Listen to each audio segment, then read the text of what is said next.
அவர் குடும்பம் மகிழ்ச்சியாக இருக்க வேண்டும் என்று விரும்புகிறார். ஆதாமுக்கு ஏற்ற ஒரு ஏவாளை உண்டாக்குன பொழுது ஆண்டவர் அவங்க சண்டை போட்டே இருக்கணும், கவலையிலே இருக்கணும், மகிழ்ச்சியாக இருக்கக்கூடாதுங்கிறதுக்காக உருவாக்கலை. அவன் ரொம்ப கவலையாக இருக்கானே, அவனுக்கு ஏற்ற துணையை உண்டாக்கி அவனை சந்தோஷப்படுத்த வேண்டும் என்று தான் ஆண்டவர் உருவாக்கினார். இந்த வீடியோ பார்க்குற உங்களுடைய வாழ்க்கை கூட ஒருவேளை பலருடைய வாழ்க்கையில் இப்படிப்பட்ட பிரச்சனைகளுக்குள்ள இருக்கலாம். திருமணமாகி இன்னைக்கு வாழ்ந்து கொண்டு இருக்க நீங்கள் பல சமாதானம் இழந்து ஒருவேளை கணவன் மனைவி உங்கள் வாழ்க்கைக்குள்ள ஒருவேளை சமாதானமே இல்லாமல், ஒரு ஹாப்பினஸ் இல்லாமல், ஒரு என்ஜாய்மெண்ட் இல்லாமல், வாழ்க்கை எதற்காக வாழுகிற சில விரக்தியிலே வாழ்ந்து கொண்டிருக்கலாம். ஆனால் இன்றைக்கு ஆண்டவர் சொல்லுகிறார், இந்த நீங்கள் செய்தி கேட்கிற இந்த செய்தி உங்களுடைய வாழ்வை நிச்சயம் மாற்றப் போகிறது. இந்த செய்தியின் முடிவிலே ஆண்டவர் உங்களுடைய வாழ்வை மறுபடியும் ரீபில்ட் பண்ண விரும்புகிறார். ஆண்டவர் இன்னைக்கு சொல்றாரு, இன்னைக்கு உன் வாழ்க்கை புதிதாய் மாற்ற ஆண்டவர் விரும்புகிறார். நீ என்ன பண்ணணும்னா உன் வாழ்க்கை கர்த்தருக்கு ஒப்பு கொடுங்க. கணவன் மனைவி நீங்கள் இருக்கிற இடங்களில் உங்கள் கண்களை மூடி, நீங்கள் உங்களுக்காக ஜெபிக்க விரும்புகிற எல்லாருடைய கண்களை மூடி. Praise God. ஆண்டவராகிய இயேசுவின் நாமம் மகிமைப்படுவதாக. இந்த வீடியோ மூலியமாக உங்களோடு கூட பேசுவதிலே நான் மிகுந்த சந்தோஷம் அடைகிறேன். கர்த்தர் உங்கள் யாவரையும் ஆசீர்வதிப்பாராக. இந்த நாளிலும் ரொம்ப நாட்களாய் உங்களோடு கூட நான் இந்த வீடியோ போட வேண்டும் என்று எனக்கு உணர்த்துதல் இருந்து கொண்டே இருந்தது. ஆனாலும் இந்த நாளிலே இதை ரெக்கார்ட் செய்து உங்களுக்கு போடுவதற்கு ஆண்டவர் உதவி செய்தார். இந்த நாளிலே நான் பேச இருக்கிற ஒரு தலைப்பு என்னவென்றால், மகிழ்ச்சியான குடும்ப வாழ்விற்கு தேவையான 10 கட்டளை. எனக்கு அன்பான தெய்வ பிள்ளைகளே, நான் சொல்ல விரும்புகிற காரியம் என்னவென்றால், திருமண வாழ்வு, அதாவது குடும்ப வாழ்வு என்பது ஒரு நடுக்கடலிலே இருப்பது போல தான் ஒரு மனிதனுடைய வாழ்க்கை. உலகத்தில் கூட சொல்லுவாங்க, வாழ்க்கை என்பது கடலுக்குள்ளே இருக்கிறது போல், 2 பக்கம் நடுக்கடல் இருக்கிறது போல், ஒரு பக்கம் போகணுன்னாலும், இந்த பக்கம் கரைக்கு போகணுன்னாலும், இந்த பக்கம் போட்டுக்கு போகணுன்னாலும், ஏதோ ஒரு பக்கம் நம்ம ட்ராவல் பண்ணி ஆகணும், இல்லை சர்வை பண்ணி ஆகணும், அதை நாம் கடந்தே ஆக வேண்டும் என்று உலகத்தில் சொல்லுவாங்க.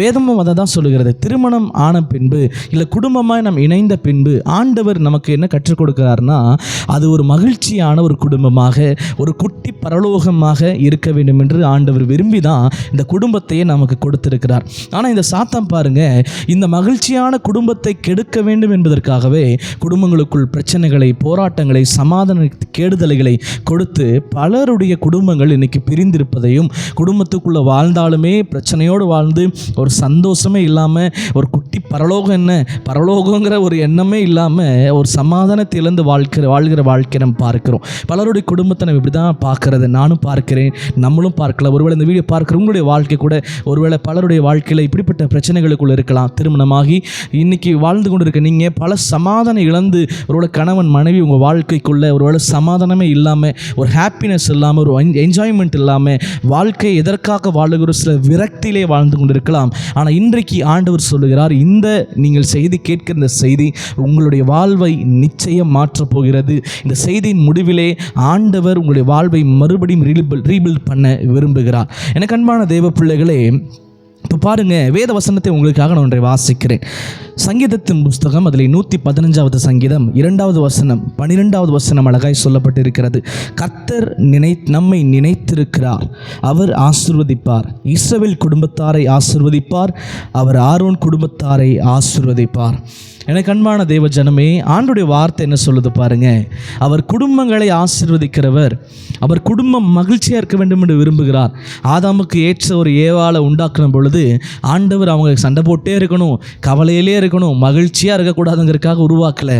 அவன் ரொம்ப கவலையாக இருக்கானே, அவனுக்கு ஏற்ற துணையை உண்டாக்கி அவனை சந்தோஷப்படுத்த வேண்டும் என்று தான் ஆண்டவர் உருவாக்கினார். ஆனால் எப்பொழுது அவங்களுக்குள்ள சமாதான குலைச்சல், போராட்டம் வந்ததுன்னா, எந்த தேவன் குடும்பத்தை கட்ட நினைக்கிறாரோ அதே போல ஒரு பிசாசு என்கிற ஒரு பொல்லாத ஆவி அதே குடும்பத்தை சீர்குலைக்க நினைக்கிறது. ஆண்டவர் குடும்பத்தில் இருந்துதான் ஒரு தேசத்தில் ஒரு மாற்றத்தை தரப்போகிறார். ஒரு குடும்பம் எழும்பினான் தான் ஒரு சபை எழும்பும் என்று தேவனுக்கு பிசாசுக்கு தெரிந்ததுனாலே அந்த பிசாசு என்ன பண்ணுறான்னா, குடும்பங்களை எப்படியாகலும் கீழே தள்ளணும், உடைக்கணும், மகிழ்ச்சி இல்லாத ஒரு வாழ்க்கை வாழணும், அவர்கள் விரக்தியில் வாழணும், கணவன் மனைவி இருவரும் சேர்ந்து கர்த்தருடைய சித்தத்தை செய்யக்கூடாது என்கிற நோக்கத்திலே அந்த பிசாசு ஓடிக்கொண்டிருக்கிறான். ஆனால் இன்றைக்கு கர்த்தர் சொல்லு, சொல்லுகிறார், இந்த 10 கட்டளைகளை நீங்கள் கீழ்ப்படிந்து இன்றைக்கு நீங்கள் ஒப்பு கொடுப்பீங்கன்னா ஆண்டவர் இன்றைக்கு உங்கள் குடும்பத்தை ஒரு மகிழ்ச்சியான ஒரு குட்டி பரலோகமான ஒரு குடும்பமாய் ஆண்டவர் மாற்றி விரும்புகிறார். குடும்பம் என்பது என்ன? கணவன் மனைவி பிள்ளைகள் எல்லாரும் இணைந்தது தான் ஒரு குடும்பம். குடும்பம் என்பது ஏதோ ஒரு ஃபங்க்ஷன் வரும்பொழுது நம்மெல்லாம் என்ன பண்ணுவோம், பந்தல் போட்டு சாமியானை போட்டு சேரெல்லாம் வாடகைக்கு எடுத்து போட்டு நிறைய விஷயங்கள் பண்ணுவோம் இல்லையா?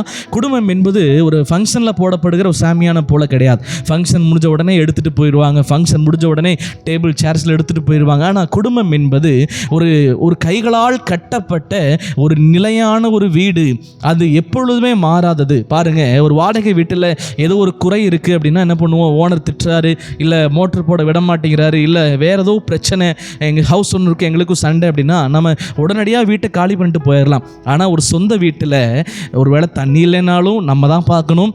ஒருவேளை என்ன குறைவுகளாக இருக்கட்டும், எலக்ட்ரிக் ஃபால்ட்டாக இருக்கட்டும், இல்லை எந்த ஃபால்ட்டாக இருக்கட்டும், அதை நாம் சரி செய்தால் மாத்திரமே நாம் குடும்ப வாழ்க்கையை அந்த வீட்டிலே நம்ம சந்தோஷமாக இருக்க முடியும். அதே தான் ஆண்டவரும் சொல்லுகிறார். குடும்ப வாழ்க்கை என்பது ஒரு டெம்பரரி ஆனது கிடையாது. பலருடைய வாழ்க்கை எப்படிப்பட்டதுன்னா, மேரேஜில் இருந்தது போலவே இருக்குன்னு நினைக்கிறாங்க. மேரேஜ் அன்னைக்கு நான் போட்ட மாதிரியே கவுன் போட்டிருப்பேன், அதே மாதிரியே நான் கோட் ஷூட் போட்டிருப்பேன், லைஃப் லாங் இப்படி தான் இருக்க போகுது. நிறைய பேர் திரைப்படங்களை பார்த்து கொஞ்சம் நேரத்தில் மேரேஜ் ஆச்சு, திருமணமாச்சு, அப்புறம் பிள்ளை பிறந்துச்சு, அப்புறமா நிறைய ஆசீர்வாதங்களை பெற்றோம், நல்ல வீடு வாங்கணும், அப்படியே லைஃப் செட்டில் ஆகி சூப்பராக இறந்து போகணும் அப்படிங்கிறது போல திருமணங்களை அந்த நிறையா திரைப்படங்களை பார்த்து ஏமாந்து போகிறாங்க. ஆனால் வாழ்க்கை என்பது ரொம்ப ஸ்ட்ரகிள்ஸ் நிறைந்தது தான். ஆனால் ஆண்டவர் சொல்லுகிறபடி நம்முடைய வாழ்க்கையை நாம் செயல்படுத்துவோம் என்றால் அந்த வாழ்க்கை நிச்சயம் மகிழ்ச்சி நிறைந்த ஒரு வாழ்க்கையாக, ஒரு குட்டி பரலோகமாக உங்கள் குடும்பம் மற்றவர்களுக்கு ஒரு சாட்சியாய் முன்மாதிரியாய் நிச்சயம் இருக்கும். இந்த நாளிலே நான் ஒரு 10 கட்டளையை சொல்ல விரும்புகிறேன். கணவன் மனைவியும் கடைபிடிக்க வேண்டிய ஒரு 10 கட்டளைகள்.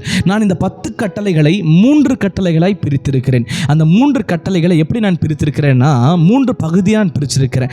முதல் 4 கட்டளை கணவனுக்கும் மனைவிக்கும் பொதுவான கட்டளை.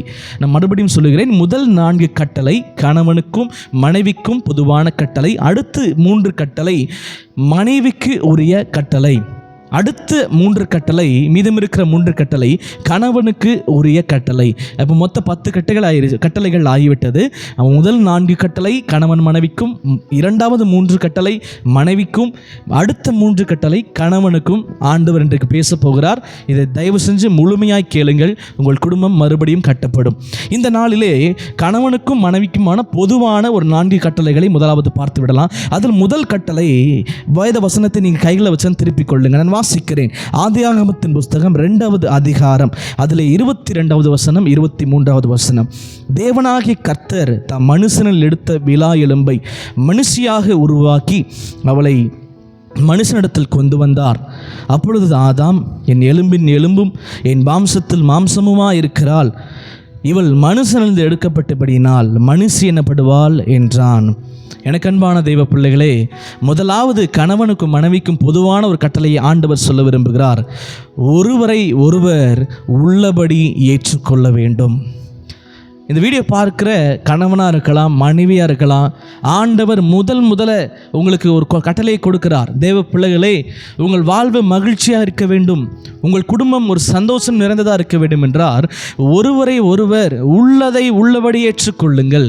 இப்போது ஆதாமை கர்த்தர் முன்னாடியே உருவாக்கிட்டார். மண்ணால் வணைந்து அவனை அழகாக உருவாக்கிட்டார். தம்முடைய ரூபத்தின்படியே அவர் உருவாக்கினார். உருவாக்கின பின்பு அவன் ரொம்ப தனிமையில் இருக்கிறான். அவனோட வாழ்க்கையை பார்க்கும்போது கர்த்தர் பார்க்கிறாரு, அவனுக்கு ஒரு அழகான ஒரு துணையை ஏற்படுத்த வேண்டும் என்று சொல்லி அவனுக்கு அயர்ந்த நித்திரையை ஆண்டவர் வரப்பண்ணினார். பாருங்கள், வேதத்திலேயே முதல் ஆப்ரேஷன் பண்ணப்பட்ட இடம். அங்கே அயர்ந்த நித்திரையை வரப்பண்ணி அவர் என்ன பண்ணார் அப்படின்னா, அவனுடைய விலா எலும்பில் என்று ஒரு விலா எலும்பை எடுத்து அதை மனுஷியாக உருவாக்கினார். இந்த கதை எல்லாத்துக்குமே தெரியும். இப்போ நான் இதில் என்ன சொல்ல வரேன்னா, இவன் நல்லா மயக்கத்தில் இருக்கிறான். திடீர்னு தூங்கி எந்திரிச்சு பார்த்தா முன்னாடி ஒரு மனுஷன் நிற்கிறா. பேர் என்னன்னு கேட்டால் ஏவாள்னு சொல்கிறாங்க. இப்போது ஆண்டவர் சொல்கிறார், இவதாப்பா இனிமேல் உனக்கு துணை, இவதாப்பா அவனுடைய வாழ்க்கையில் எல்லாம் சொல்லிட்டாரு.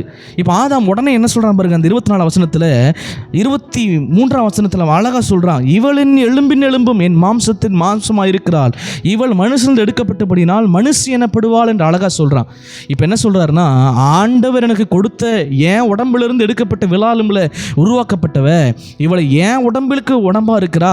1+1 கூட்டி பார்த்தாலும் பெருக்கி பார்த்தாலும் அது ஒன்றா தான் மாறும் என் வாழ்க்கையிலன்னு சொல்லி சொல்லி அவன் சொல்கிறான், அவன் உள்ளதை உள்ளபடி ஏற்றுக்கொள்ளுகிறான். இதுவே நம்ம ஆட்களாக என்ன தெரியுமா சொல்லியிருப்பாங்க, ஆண்டவரே லைட்டாக மூக்கு டிஃப்ரெண்ட்டாக படைச்சிருந்தா நல்லா இருந்திருக்கும், இன்னும் கொஞ்சம் முடி அதிகமாக இருந்தால் நல்லா இருந்திருக்கும், ஆண்டவரே ஏன் கலரை விட கொஞ்சம் அதிகமாக கலர் இருந்தால் நல்லா இருந்திருக்கும், இல்லை இன்னும் கொஞ்சம் ஒல்லியாக இருந்திருக்கலாம், இல்லை இன்னும் கொஞ்சம் குண்டாக இருந்திருக்கலாம். 1000 குறைகளை நம்மளாக இருந்தால் ஒருவேளை சொல்லியிருப்போம். ஆனால் ஆதாம் பண்ண முதல் ஒரு விஷயம் என்ன தெரியுமா, உள்ளதை உள்ளபடியாக ஏற்றுக்கொண்டான்.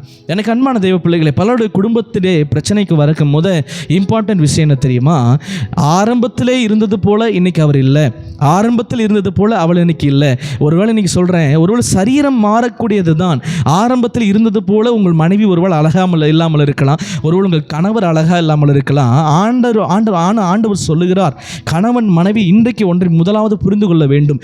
2 பேருமே முதலாவது ஒருவரை ஒருவர் உள்ளபடி ஏற்றுக்கொள்ளுங்க. அவருக்கு ஞானம் இல்லாமல் இருக்கலாம், ஒருவேளை உங்கள் மனைவிக்கு அழகு இல்லாமல் இருக்கலாம், படிப்பு இல்லாமல் இருக்கலாம், ஒருவேளை உங்கள் கணவர் உங்களை விட படிப்பு குறைந்தவராக இருக்கலாம், ஒருவேளை உங்கள் மனைவி உங்களை விட பணத்தில் குறைந்தவங்களாக இருக்கலாம். ஆனால் ஆண்டவராகி தேவன் சொல்லுகிறார், உங்களை கணவன் மனைவியை இணைத்த தேவன். ஆரம்பத்தில் நம்ம அதெல்லாம் பார்க்கலையே, இன்றைக்கு இந்த காலங்கள் மாறக்கூடியது, சரீரம் மாறக்கூடியது. கர்த்தர் சொல்வார், இந்த மகிழ்ச்சியான வாழ்க்கையை நீங்கள் வாழ வேண்டும் என்றால் ஒருவரை ஒருவர் நீங்கள் முதலாவது உள்ளபடி ஏற்றுக்கொள்ள வேண்டும். ஆதாம் அப்படிதான் ஏற்றுக்கொண்டார், உள்ளதை உள்ளபடி ஏற்றுக்கொண்டார். நீங்கள் பலருடைய வாழ்க்கையில் பாருங்கள், திருமணமான ஆரம்பத்தில் அவங்கள அவ்வளோ ரசித்து அன்பாக பேசுவாங்க. கொஞ்சம் நாட்கள் போன உடனே ஒரு குழந்தை 2 குழந்தை பெற்று எடுத்த உடனே ஒருவேளை மனைவி குண்டாக இருப்பாங்க, இல்லை கணவர் ரொம்ப தலையில் பால் ஹெட்டாக விழுந்திருக்கும், முடி இல்லாமல் இருந்திருக்கும். அப்போது அவங்களுக்கு குறை சொல்லே பேசுவாங்க. நீ மனைவியை பார்த்து நீ குண்டா இருக்க, கணவரை பார்த்து உன் தலை பாரு ஒரு முடிக்குள்ளே இல்லை. இன்றைக்கி பல குடும்பங்களுக்குள்ளே இந்த மாற்றி ஒருவருடைய குறைகளை பார்த்து குறை மட்டும்தான் கண்ணுக்கு தெரிய ஆரம்பிச்சிருச்சு. பலருடைய குடும்ப வாழ்க்கையிலே மகிழ்ச்சி இழந்து போக முக்கியமான ஒரு ரீசன், அவர்கள் குறைகளே பார்க்கிறோம்.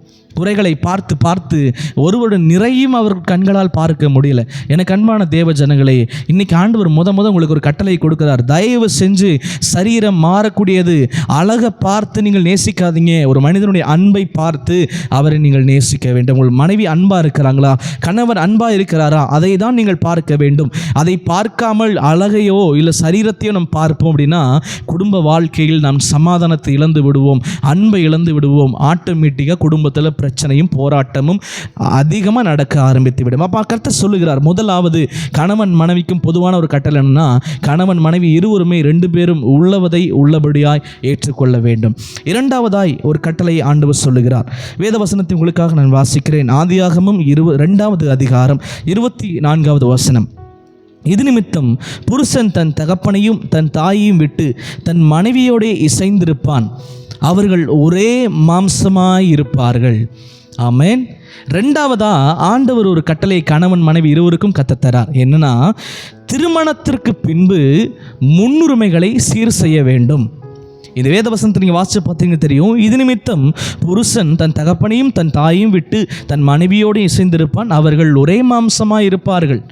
இன்றைக்கி 2வது உங்கள் குடும்ப வாழ்க்கை மகிழ்ச்சியாக இருக்கணும்னா திருமணத்துக்கு பின்பாக உங்கள் முன்னுரிமையை நீங்கள் சீர் செய்யணும். அப்படின்னா என்ன? ப்ரையாரிட்டியை சரி செய்யணும்.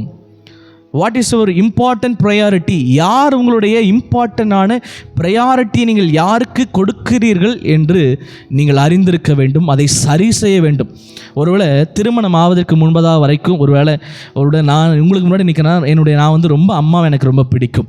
ஆனால் என்றைக்கு நான் திருமணம் ஆனேனோ அன்றையிலிருந்து நான் என்னுடைய அம்மாவை நேசித்தாலும் என்னுடைய மனைவிக்கான ஒரு ப்ரையாரிட்டியை நான் தேவ கிருபையினால் கொடுக்கிறேன்.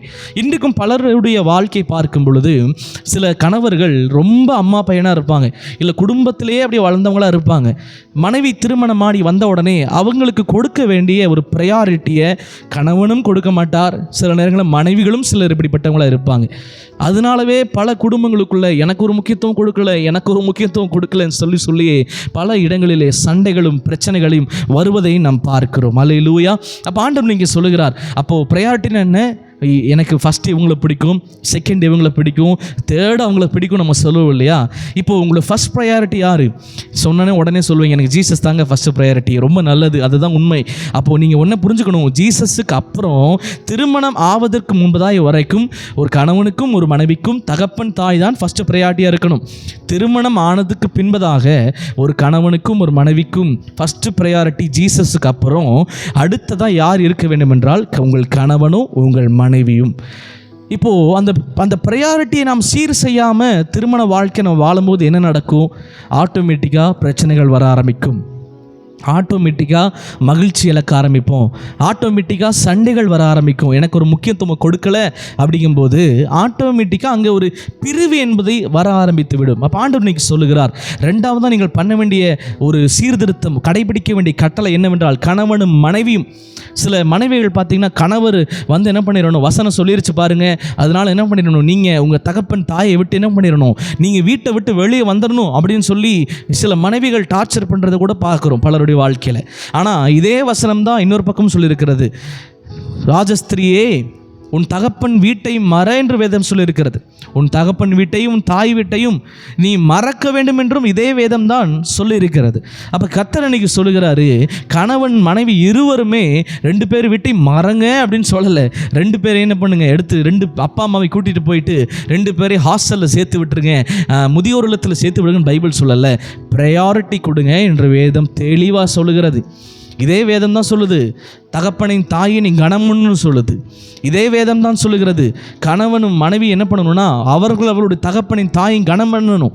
உன் ஆயுசு நாட்கள் நீடித்திருக்க உன் தகப்பனின் தாயை கனப்படுத்த வேண்டும் என்று இதே வேதம் சொல்லுகிறது. இப்போ மனைவிகளுக்கு ஒரு அன்பான வேண்டுகோளை நான் சொல்கிறேன், உங்களுடைய கணவன் நீடித்த நாட்களாக வாழ ஆசைப்பட்டீங்கன்னா அவங்களுடைய தகப்பனின் தாயை நீங்கள் கனம் பண்ண நீங்கள் இடம் கொடுக்க வேண்டும்.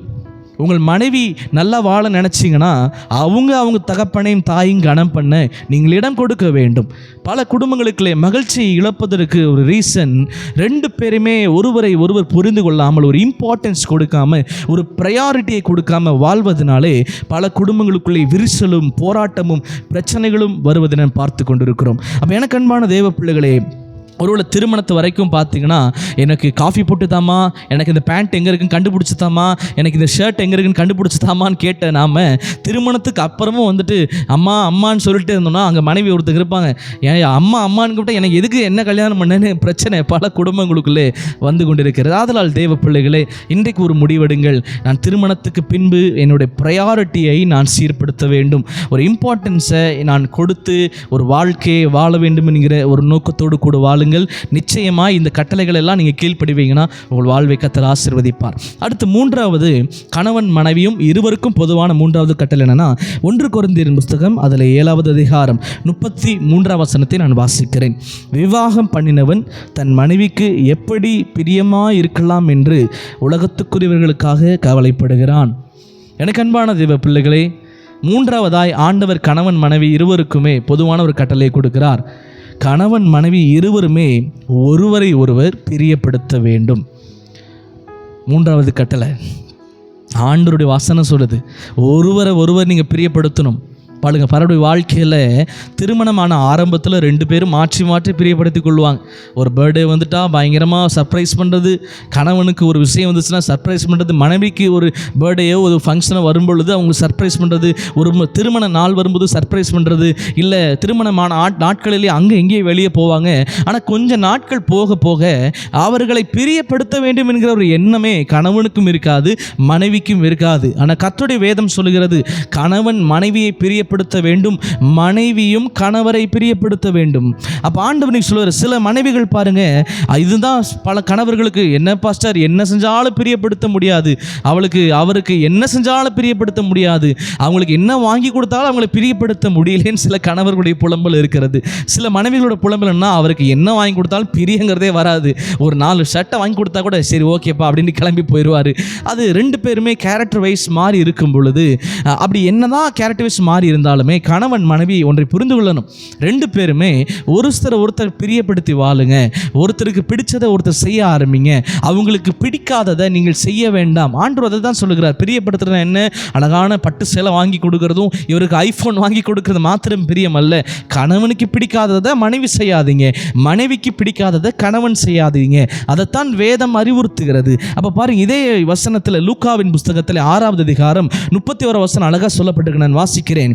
மனுஷர் உங்களுக்கு எப்படி செய்ய வேண்டும் என்று விரும்புகிறீர்களோ அப்படியே நீங்களும் அவர்களுக்கு செய்யுங்கள். ஆமென். ஆண்டோடைய வசனம் சொல்லுகிறது. இன்றைக்கி மனைவிகள்கிட்ட கேட்டால் சொல்லுவாங்க, எனக்கு நிறைய எக்ஸ்பெக்டேஷன் இருந்துச்சு. கணவர்கிட்ட கேட்டால் சொல்லுவாங்க, நான் திருமணத்துக்கு பின்னாடி இப்படிலாம் எக்ஸ்பெக்ட் பண்ணேன், இப்படிலாம் வாழ்வேன்னு சொல்லி. அப்போ ஆண்டவர் நீங்கள் சொல்கிறாரு, உங்களுக்கெல்லாம் எப்படி எக்ஸ்பெக்டேஷன் இருக்குதோ அதே போல் மனைவிகளே கணவருக்கும் இது எக்ஸ்பெக்டேஷன் இருக்குங்கிறத நீங்கள் நினைக்கணும். கணவர்களே, உங்களுக்கெல்லாம் எப்படி எக்ஸ்பெக்டேஷன் இருக்கிறதோ அதே போல் மனைவிகளுக்கும் எக்ஸ்பெக்டேஷன் இருக்குங்கிறத நாம் புரிந்து கொள்ள வேண்டும். இன்றைக்கி என் மனைவி இப்படிலாம் இருந்தால் நல்லா இருக்குமே நினைக்கிற கணவர்கள், மனைவி பிரியப்படுவது போல் நீங்கள் வாழணும். கணவர் இப்படிலாம் இருந்தால் நல்லா இருக்குமே அப்படின்னு நினைக்கிற மனைவிகளும் கணவர் இப்படிலாம் இருந்தால் நல்லா இருக்குன்னு யோசிக்கிறார் இல்லையா, அதன்படி உங்கள் வாழ்க்கை இருக்க வேண்டும். இன்னைக்கு பலர் தன்னுடைய பிரியத்தை மாத்திரமே பார்க்கிறோம். அப்போ கணவர் நீங்கள் இப்படி மாறணும்னு ஆசைப்படுறாரு, அது என்ன?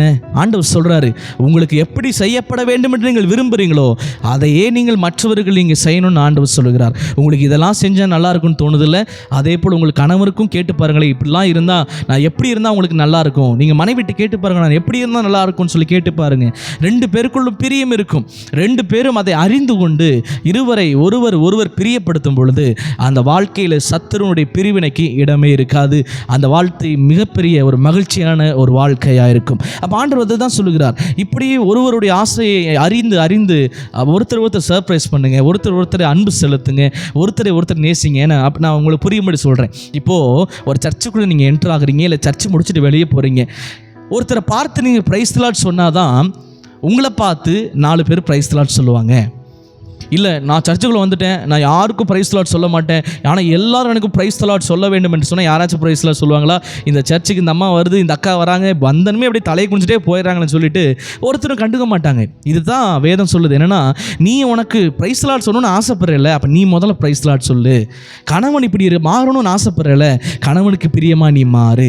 மனைவி இப்படி மாறணும்னு ஆசைப்படுறல, அப்போ மனைவிக்கு பிரியமானதை ஒருவர் பிரியப்படுத்த வேண்டும் என்று ஆண்டவர் இன்னைக்கு நாட்கள் சொல்லுகிறார். இன்னைக்கு அப்படி பிரியப்படுத்தி வாழ்வீங்கன்னா உங்கள் வாழ்க்கை மிக சந்தோஷமான வாழ்க்கையாக இருக்கும். அடுத்து கணவன் மனைவிக்கும் ஒரு பொதுவான 4வது கட்டளை.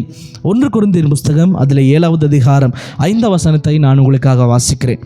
உபவாசத்திற்கும் ஜெபத்திற்கும் தடையிராதபடிக்கு இருவருக்கும் சில காலம் பிரிந்திருக்க வேண்டும் என்று சம்மதித்தாலன்றி ஒருவரை விட்டு ஒருவர் பிரியாதிருங்கள். உங்களுக்கு விரோதத்துவம் இல்லாமையால் சாத்தான் உங்களை துண்டித்து விடாதபடிக்கு மறுபடியும் கூடி வாழுங்கள். ஆமென். 4வதாய் ஆண்டவர் ஒரு வார்த்தையை சொல்ல விரும்புகிறார். கணவனும் மனைவியும் எப்பொழுதுமே சேர்ந்தே இருக்க வேண்டும். ஆமென். இந்த வசனம் தான் சொல்லுகிறது, உபவாசத்தில் மட்டும்தான் நீங்கள் பிரிந்திருக்க வேண்டும். மிச்சப்படி எந்த சூழ்நிலையிலையும் கணவனும் மனைவியும் பிரிந்திருக்கவே கூடாது என்று வேதாகமம் அறிவுறுத்துகிறது. நம்ம இந்திய தேசத்தில் ஒரு கல்ச்சர் இருக்கிறது. ஆடி மாதம்னா மனைவியை வீட்டுக்கு அனுப்பிச்சிடுவாங்க. இல்லை திருமணமாகி சிலக்கு நிறைய நல்ல காலம் பார்க்குறது, கெட்ட காலம் பார்க்குறது, சில நாட்கள் பிரிந்திருக்க வேண்டும் என்று உலகத்தார் சொல்லுவாங்க.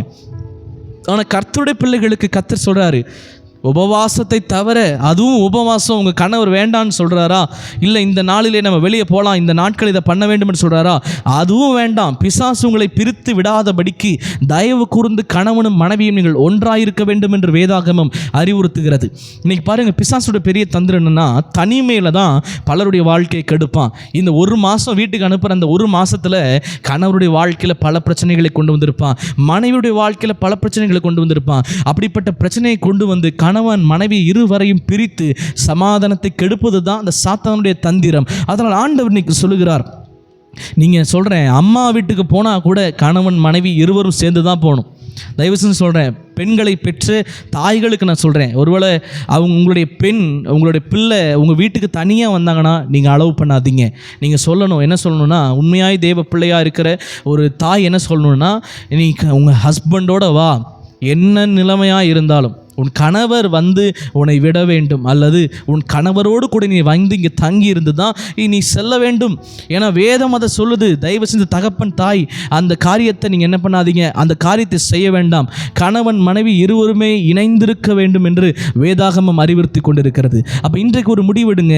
கணவன் மனைவி நாங்கள் என்ன பிரச்சனை வந்தாலும், என்ன சண்டை வந்தாலும், எவ்வளவு போராட்டம் வந்தாலும் அது 4 செவுத்துக்குள்ளே தான், அந்த 4 செவுத்துக்குள்ளே தான் அந்த பிரச்சனைகளை நாங்கள் முடித்துக்கொள்ள வேண்டும். இன்றைக்கி பல குடும்பங்களை பார்க்கும் பொழுது இன்றைக்கி திருமணமான சில பெண்கள், பெண் பிள்ளைகள் ஒரு சின்ன சண்டை போட்டுட்டாலே உடனே அம்மாவுக்கு கால் பண்ணுறது, அப்பாவுக்கு கால் பண்ணுறது. உண்மையாக தேவ பிள்ளையாக இருக்கிற அந்த தாயார் என்ன தெரியுமா பண்ணுவாங்க, ஒருவேளை இந்த மாதிரி என் பிள்ளை கால் பண்ணிருச்சுன்னா உடனே என்ன பண்ண மாட்டாங்க. சில குடும்பங்களுக்குள்ள நான் பார்க்குறேன், உடனே என்ன பண்ணுறாங்க, ஒரு பிரச்சனைனா உடனே அம்மாவுக்கு ஃபோன் பண்ணி அவங்க சொன்ன உடனே அவங்க சொல்கிறாங்க, ஏய் நீ அப்படியே இரு, நான் இப்போ உடனே போய் மகளிர் ஸ்டேஷனில் போலீஸை கூட்டிகிட்டு வீட்டுக்கு வரேன்னு சொல்லிட்டு அவரை முட்டி தட்டி அவரை ஜெயிலில் தூக்கி போடுறது, இல்லை அடிக்கிறது, துன்புறுத்துறது. இன்றைக்கி பலருடைய குடும்பம் என்ன நினச்சிக்கிறாங்கன்னா, அவங்கள மிரட்டி உருட்டின உடனே அவங்க எல்லாருமே சமாதானம் ஆயிடுவான்னு நினச்சிடுறாங்க. இல்லைங்க, அந்த மிரட்டி உருட்டி போலீஸை கூட்டு வந்து சண்டை போடும்போது இன்னமும் பிரிவினை தான் ஆகிறது. ஆனால் உண்மையாக ஒரு வேதத்தின்படி இருக்கிற ஒரு தகப்பன் தாய் என்ன பண்ணணும்னா, ஒருவேளை நீங்கள் நான் உங்களுக்கு சொல்லித்தரேன். உங்கள் பெண் உங்களுக்கு ஃபோன் பண்ணுறாங்க, கணவர் இந்த மாதிரி தப்பு பண்ணிட்டாரு, இல்லை அடிக்கிறாரு, துன்புறுத்துறாருன்னு ஃபோன் பண்ணுறாங்கன்னா, ஃபஸ்ட்டு ஃபோன் எடுத்த உடனே ஏய் இரு நான் வரேன் 2 பேரும் சேர்ந்து அடிக்கலாம்னு சொல்லாதீங்க. ஃபஸ்ட்டு நீங்கள் ஃபோன் எடுத்துகிட்டு சொல்லுங்கள். என்ன தெரியுமா சொல்லணும், அப்படியாம்மா நீயே சமாளின்னு சொல்லுங்கள்.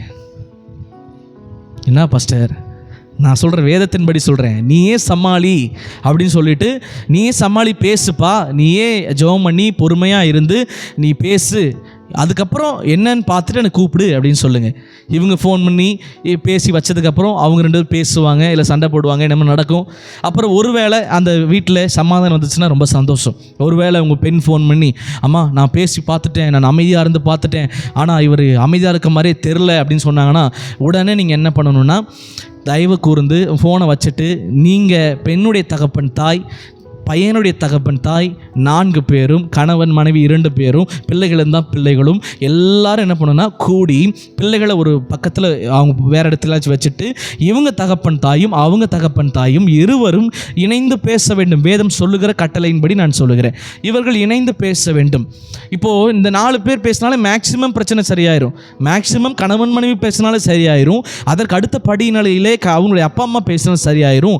இல்லை இவங்க அப்பா அம்மா பேசியுமே சரி வரலை அப்படின்னா நீங்கள் அடுத்த படிநிலைக்கு போக வேண்டும். என்னவென்றால், உங்களுடைய திருச்சபையின் போதகர் இல்லை அப்படின்னா உங்களுக்காக பேசக்கூடிய ஆவிக்குரிய ஒரு தகப்பன் அல்லது தாயை நிறைவேற்ற போய் இந்த பிரச்சனைகளை தெரிவித்து நீங்கள் எல்லாரும் இணைந்து பேச வேண்டும். ஏன்னா ஏன் திருச்சபையின் இடத்துல போதகரிடத்தில் நான் போக சொல்கிறேன்னா, அந்த திருச்சபையின் போதகருக்கு தேவன் நிச்சயம் நல்ல ஆலோசனை கொடுப்பார். கணவன் மனைவி எப்படி சேர்த்து வைக்க வேண்டும் அப்படிங்கிற நல்ல ஒரு பரிசுத்தாவினுடைய ஒரு லீடிங்ல அவர் பேசுவார். அப்படி பேசும் பொழுதே மேக்சிமம் என்ன ஆயிரும், பல குடும்பங்களுக்குள் பிரச்சனையாகி சமாதானமாகிவிடும். இன்றைக்கி உங்கள் மத்தியில் இருக்கிற நாங்கள் இன்றைக்கி பல குடும்பங்கள் பிரச்சனைகளோடு சமாதானத்திலிருந்து வருவாங்க. அவங்க வரவங்களெல்லாம் இங்கே வந்துட்டு போனவங்க, எங்கிட்ட ஜெபம் பண்ணவங்க, சமாதானமாய் ஆகாத குடும்பமே கிடையாது. பல குடும்பங்களே தேவன் சமாதானப்படுத்தி வச்சுருக்காரு. ஆனால் சிலருடைய வாழ்க்கை என்னன்னா, ஊழியக்காரங்களுக்கு தெரிஞ்சிடக்கூடாது, ஒருவேளை அவங்க தெரிஞ்சுட்டா எங்களை கேவலமாக நினச்சிருவாங்களே நினச்சி அந்த சபைக்கு ஊழியக்காரருக்கு தெரிய வேண்டிய பிரச்சனை வீதி வரைக்கும் வந்துடுது. தயவு செஞ்சு சொல்கிறேன், ஒருவேளை நீங்கள் சொந்த பந்தத்தை கூட்டிகிட்டு போயிட்டு 10 பேர் எல்லாம் சேர்ந்து உட்காந்து பேசலான்னு பேசுனீங்கன்னா ஆளுக்கு 4 ஒரு கருத்து சொல்லுவாங்க.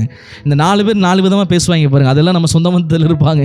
4 பேர் 4 விதமாக கருத்து சொல்லி பலருடைய குடும்பங்கள் சேரவே முடியாத அளவுக்கு அடிதடி பிரச்சனை ரகலையில் வந்து முடிஞ்சிருக்கிறத நாங்கள் பார்த்துருக்கிறோம். அப்புறம் போய் ஊழியக்கார பேசினா கூட அப்படி போயிட்டு வாங்க பாஸ்டர்னு சொல்லிடுவாங்க, எங்களுக்கு விருப்பம் இல்லை அப்படின்னு சொல்லிடுவாங்க. அதனால சொல்கிறேன், இந்த குடும்ப விஷயத்தை நீங்கள் கையாளும் பொழுது கவனமாய் கையாள வேண்டும். அப்போ இன்றைக்கு தேவ பிள்ளைகளே, ஆண்டவர் சொல்கிறாரு, மரணம் ஒன்றை தவிர வேறு ஒன்றும் உங்கள் கணவன் மனைவி வாழ்க்கை பிரிக்கக்கூடாது. நீங்கள் என்ன திருமணம் ஆகும்போது என்ன கைப்பிடி சொன்னீங்க, உயர்விலும் தாழ்விலும் மரணத்திலும் இன்பத்திலும் துன்பத்திலும் எல்லாத்திலும் சுகத்திலும் துக்கத்திலும் பிறர் முகம் பாராமல் என்ன பண்ணுவோம், மரணம் எங்களை பிரிக்கிற வரைக்கும், உயிர் இந்த உடலை விட்டு போகிற வரைக்கும் நாங்கள் கணவன் மனைவியாக இணைந்து நாங்கள் சந்தோஷமாய் வாழ்வோம் என்று ஒப்பு கொடுத்தீங்க தேவ சமூகத்தில். ஒருவேளை இப்போ புதுசாக ரசிக்கப்பட்டவங்க ஒருவேளை அந்த அனுபவம் இல்லாமல் இருக்கலாம். ஆனால் இன்னைக்கு ஆவிக்குரிய விதத்தில் நீங்கள் எல்லாருமே ஒப்பு கொடுக்கப்பட்டிருக்கீங்க. இருக்கிறீங்க. அவருடைய குறைவுகள் இருக்கலாம், பலவீனங்கள் இருக்கலாம், ஒருவேளை மனைவிக்கு குறைவுகள் இருக்கலாம், பலவீனங்கள் இருக்கலாம். ஆனால் கர்த்தர் சொல்லுகிறார், கணவனும் மனைவி மரணம் ஒன்றை தவிர வேற ஒன்றுக்கும் பிரிந்திருக்கக்கூடாது. இது ஆண்டவராகிய தேவனுடைய கட்டளை. அந்த கட்டளை தயவு செஞ்சு நாம் கடைபிடிக்க வேண்டும். எனக்கு அன்பான தேவ பிள்ளைகள், 4 கட்டளைகளை பார்த்திருக்கிறோம். 4 கட்டளைகளும் 2 பேத்துக்கு பொதுவானது. இந்த 4 கட்டளைகளும் பாருங்கள், நான் ரிவைண்ட் பண்ணுறேன். முதல் கட்டளை என்னென்னா, உள்ளதை உள்ளபடி ஏற்றுக்கொள்ளணும். கணவன் மனைவி 2 பேருமே உள்ளதை உள்ளபடி ஏற்றுக்கொள்ளுங்க. அவங்ககிட்ட இருக்கிற குறைகளை பார்க்காம நிறைய பாருங்கள். கணவன் மனைவி 2 பேருமே 2வது திருமணத்துக்கு பின்பு முன்னுரிமை சீர் செய்யுங்க. ப்ரையாரிட்டி கொடுங்க. கணவனுக்கு இம்பார்ட்டன்ஸ் கொடுங்க. சொந்த பந்தங்களுக்கு முன்பாக கணவனுக்கு இம்பார்ட்டன்ஸ் கொடுங்க. சொந்த பந்தங்களுக்கு முன்பாக மனைவிக்கு இம்பார்ட்டன்ஸ் கொடுங்க. அது ரொம்ப ரொம்ப முக்கியமான ஒரு விஷயம். அடுத்து 3வது, ஒருவரை ஒருவர் பிரியப்படுத்துங்க. ஒருவர் நேசிங்க. என்ன கொண்டு போகிறோம், என்ன காசை சேர்த்து வச்சு என்ன பண்ண போகிறோம்? சேமிப்பு இருப்பது தப்பு கிடையாது. ஆனால் சேமிப்பே வாழ்க்கையாக போயிடக்கூடாது. நாம் சந்தோஷமாக இருக்க வேண்டும். கணவன் மனைவி இருவருமே தன்னை ஒருவருக்கு ஒரு பிரியப்படுத்தி வாழுங்கள். அடுத்த 4வது, கணவன் மனைவி எப்பொழுதுமே சேர்ந்தே இருக்க வேண்டும். பிரிவினை என்கிறக்கு இடமே கிடையாது. வேதம் அதை ஆதரிக்கவே இல்லை. ஒருவேளை பிரிஞ்சே ஆக வேண்டிய சூழ்நிலை, கணவன் ஒரு பக்கம் தவறான வழியில் இருக்கிறார், மனைவி ஒரு பக்கம் தவறான வழி இருக்காருன்னா அதுக்கு வேதத்துக்கு அப்பாற்பட்ட நிறைய விஷயங்கள் இருக்கிறது. அங்கே நான் போக விரும்பவில்லை. அப்போ ஆண்டவர் சொல்வார், கணவன் மனைவி ஒரு மகிழ்ச்சியான வாழ்க்கையை வாழ வேண்டும் என்றால் இந்த 4 கீழ்ப்படிதலையும் 4 கட்டளைகளையும் 4 கடமைகளையும் இவர்கள் இருவருமே கடைபிடிக்க வேண்டும். அடுத்து பேசேஜுக்குள் நான் வருகிறேன். மனைவிகள் கீழ்ப்படிய வேண்டிய ஒரு 3 கட்டளை.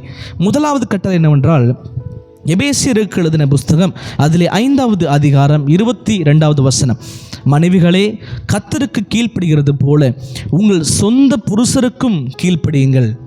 ஆமென்.